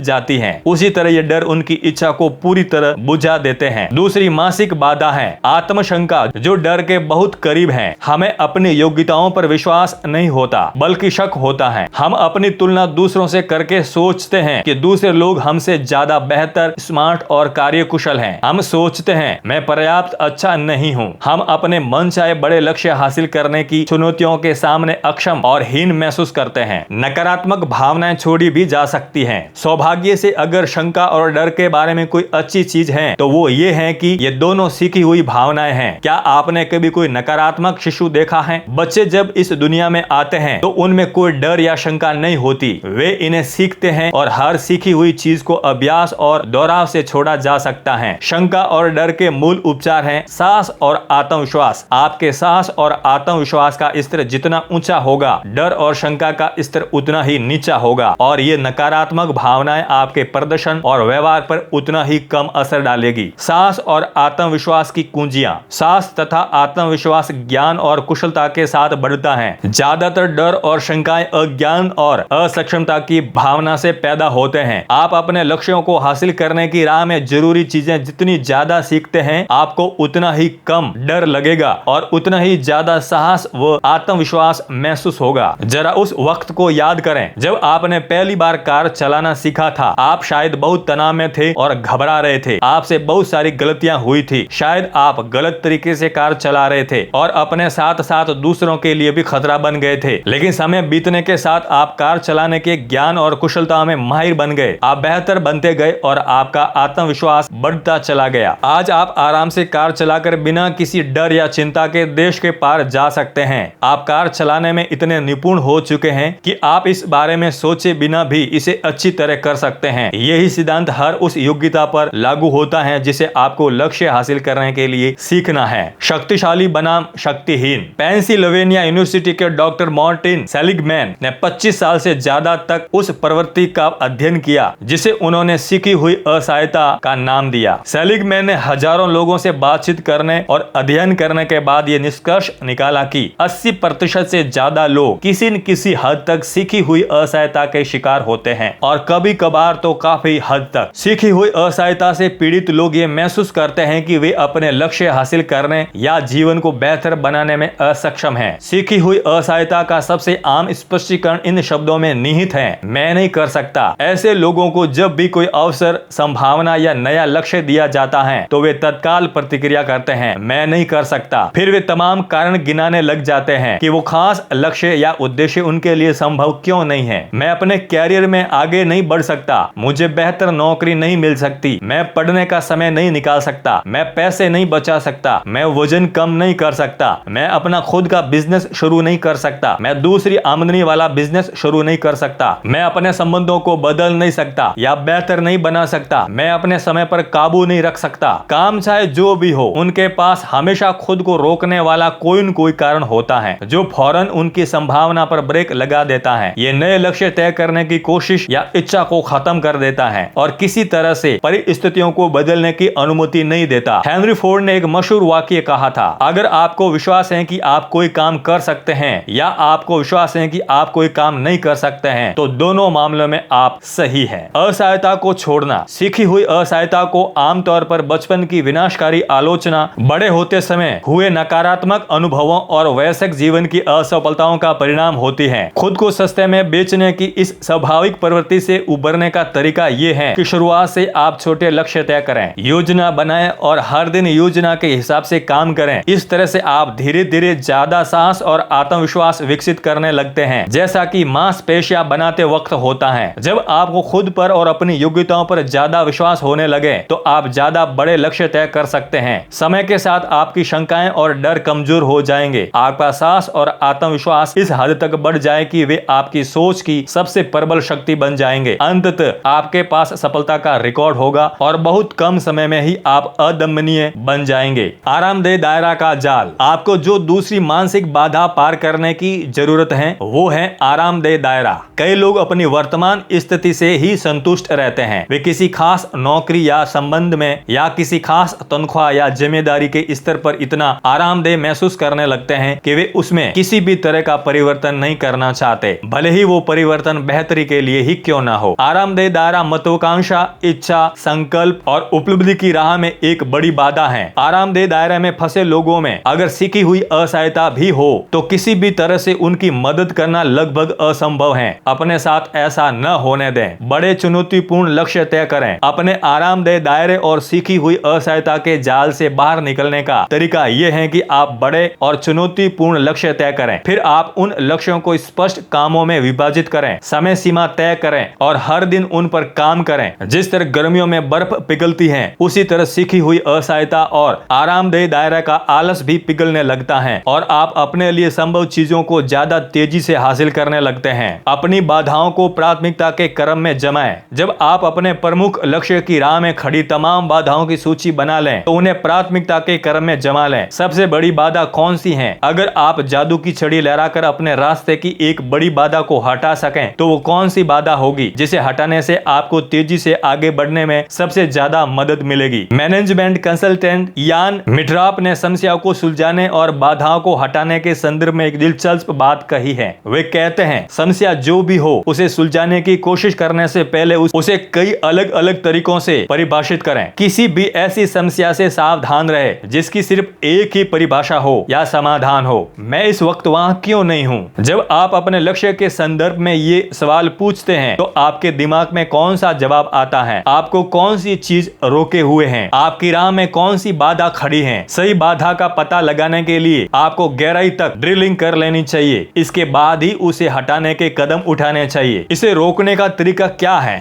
समस्या की हर परिभाषा के बाद हर बार ये सवाल पूछें, और कौन सी चीज समस्या की वजह हो सकती है? सेल्स विश्लेषण करना। कॉर्पोरेशंस और लोगों के साथ काम करते वक्त मैं मुनाफे या आमदनी को दुगुना करने के लक्ष्य के साथ शुरुआत करता हूं। मैं सुझाव देता हूं कि वे खुद से ये सवाल पूछें, हमारा मुनाफा या आमदनी पहले से ही दोगुनी क्यों नहीं है? बार बार ये सवाल पूछकर हमें अक्सर ऐसा जवाब मिलता है जो स्पष्ट जवाब से बिल्कुल अलग होता है। यहाँ पर सवाल की इस प्रक्रिया का एक उदाहरण देखें। बिक्री पर्याप्त नहीं हो रही है और कौन सी चीज समस्या की वजह हो सकती है? प्रति ग्राहक सेल्स का आकार पर्याप्त बड़ा नहीं है और कौन सी चीज समस्या की वजह हो सकती है? हमारे विज्ञापन पर्याप्त ग्राहकों को आकर्षित नहीं कर रहे हैं और कौन सी चीज समस्या की वजह हो सकती है? जैसा आप देख सकते हैं, इनमें से जो भी बाधा सही समस्या के रूप में उभर कर सामने आएगी, उसे सुलझाने के लिए एक बिल्कुल अलग कार्य योजना की जरूरत होगी। अगर बिक्री पर्याप्त नहीं है तो हमारा समाधान बिक्री की संख्या बढ़ाना है। अगर प्रति ग्राहक सेल्स का आकार पर्याप्त बड़ा नहीं है तो हमारा समाधान प्रति ग्राहक सेल्स का आकार बढ़ाना है। अगर हमारे विज्ञापन पर्याप्त ग्राहकों को आकर्षित नहीं कर रहे हैं तो हमारा समाधान विज्ञापनों की गुणवत्ता को सुधारना है। ज्यादा गहराई तक ड्रिलिंग करते रहे। आप कह सकते हैं, हमारे ग्राहक हमसे पर्याप्त सामान नहीं खरीद रहे हैं और कौन सी चीज समस्या की वजह हो सकती है? हमारे ग्राहक हमसे पर्याप्त बार नहीं खरीद रहे हैं और कौन सी चीज समस्या की वजह हो सकती है? हमारे सेल्स पीपल हमारे ग्राहकों को पर्याप्त नहीं बेच रहे हैं। इसका समाधान बेहतर नियुक्ति, प्रशिक्षण और प्रबंधन द्वारा सेल्स फोर्स की गुणवत्ता में कायाकल्प करना हो सकता है। और कौन सी चीज समस्या की वजह हो सकती है? हमारे ग्राहक प्रतिस्पर्धियों से हमारे बहुत सारे प्रोडक्ट खरीद रहे हैं और कौन सी चीज समस्या हो सकती है? प्रतिस्पर्धी हमारे ग्राहकों को उनके बहुत सारे प्रोडक्ट बेच रहे हैं। ये जवाब आपको ये पूछने के लिए विवश करता है, संभावित ग्राहकों को हमारे प्रतिस्पर्धियों से खरीदने में कौन सा मूल्य या लाभ नजर आता है? हम इस लाभ की बराबरी कैसे कर सकते हैं और कौन सी चीज समस्या की वजह हो सकती है? हमें सेल्स पर पर्याप्त मुनाफा नहीं हो रहा है और कौन सी चीज समस्या की वजह हो सकती है? हमारी हर बिक्री की लागत बहुत ज्यादा है और कौन सी चीज समस्या की वजह हो सकती है? और इसी तरह समस्या की हर नई परिभाषा ज्यादा बिक्री या मुनाफे के लक्ष्य को हासिल करने के अलग अलग उपाय सुझाती है। सही समस्या पर सही समाधान लागू करें। द मैकेंसी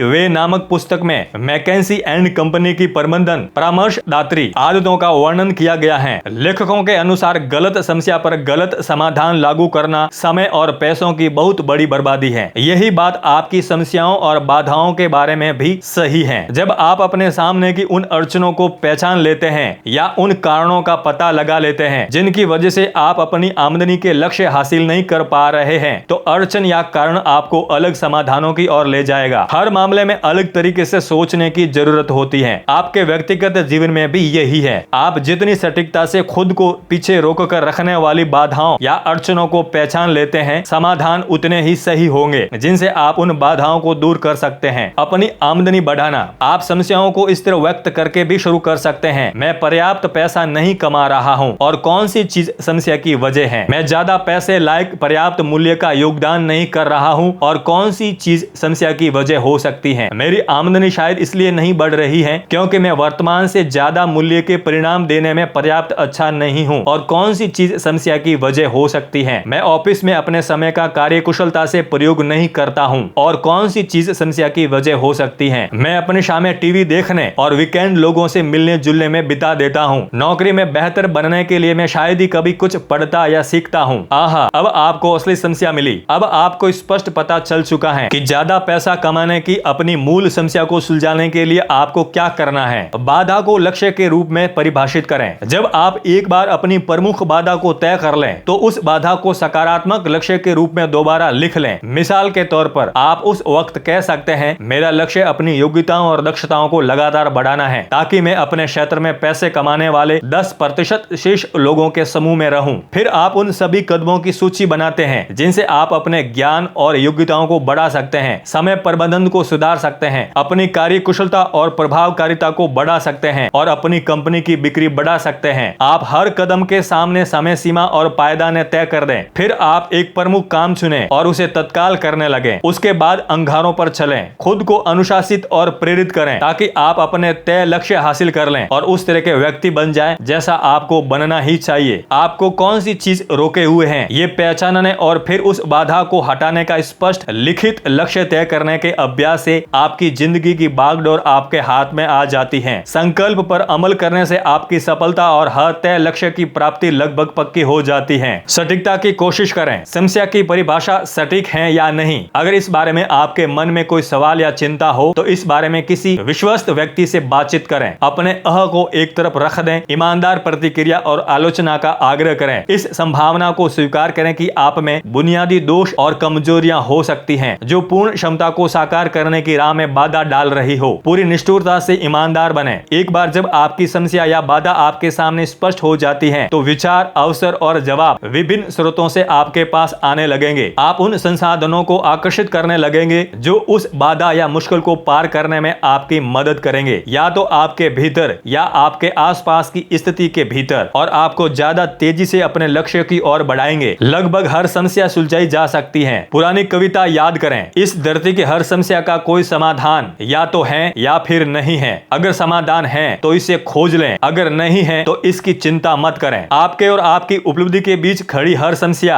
या बाधा का आमतौर पर कहीं न कहीं किसी न किसी तरह का समाधान जरूर होता है। आपका काम इस बारे में पूरी तरह स्पष्ट रहना है कि कौन सी चीज आपके लक्ष्य हासिल करने की गति को तय करती है। फिर अपना समय और ध्यान उस अड़चन को दूर करने पर केंद्रित करें। अपनी प्रमुख बाधा या अड़चन दूर करके आप अक्सर कुछ ही महीनों में इतनी ज्यादा तरक्की कर लेंगे जितनी ज्यादातर लोग कई सालों में भी नहीं कर पाते। राह की बाधाओं को हटा दें। नंबर 1, एक प्रमुख लक्ष्य चुनें और फिर पूछें, मैं इस वक्त वहां क्यों नहीं हूं? कौन सी चीज या व्यक्ति मुझे पीछे रोके हुए हैं? जो भी चीज दिमाग में आए उसकी सूची बना लें। नंबर 2, अपने भीतर झांकें और इस संभावना को ध्यान में रखें कि आपके डर और शंकाएं ही सफलता की राह में आपकी सबसे बड़ी बाधाएं हैं। नंबर 3, अपने भीतर और बाहर की अड़चन या सीमित करने वाले तत्वों को पहचानें जो आपके लक्ष्य हासिल करने की गति को तय करता है। नंबर 4, अपनी प्रमुख समस्या या बाधा की कई परिभाषाएं गढ़ें। बार बार पूछते रहें और कौन सी चीज समस्या की वजह हो सकती है। नंबर 5, अपने सर्वश्रेष्ठ समाधान को लक्ष्य के रूप में परिभाषित करें। एक समय सीमा तय कर लें, एक कार्य योजना बना लें और फिर अपनी योजना पर काम करने में जुट जाएं। हर दिन इस पर तब तक काम करें जब तक कि समस्या सुलझ न जाए या बाधा दूर न हो जाए।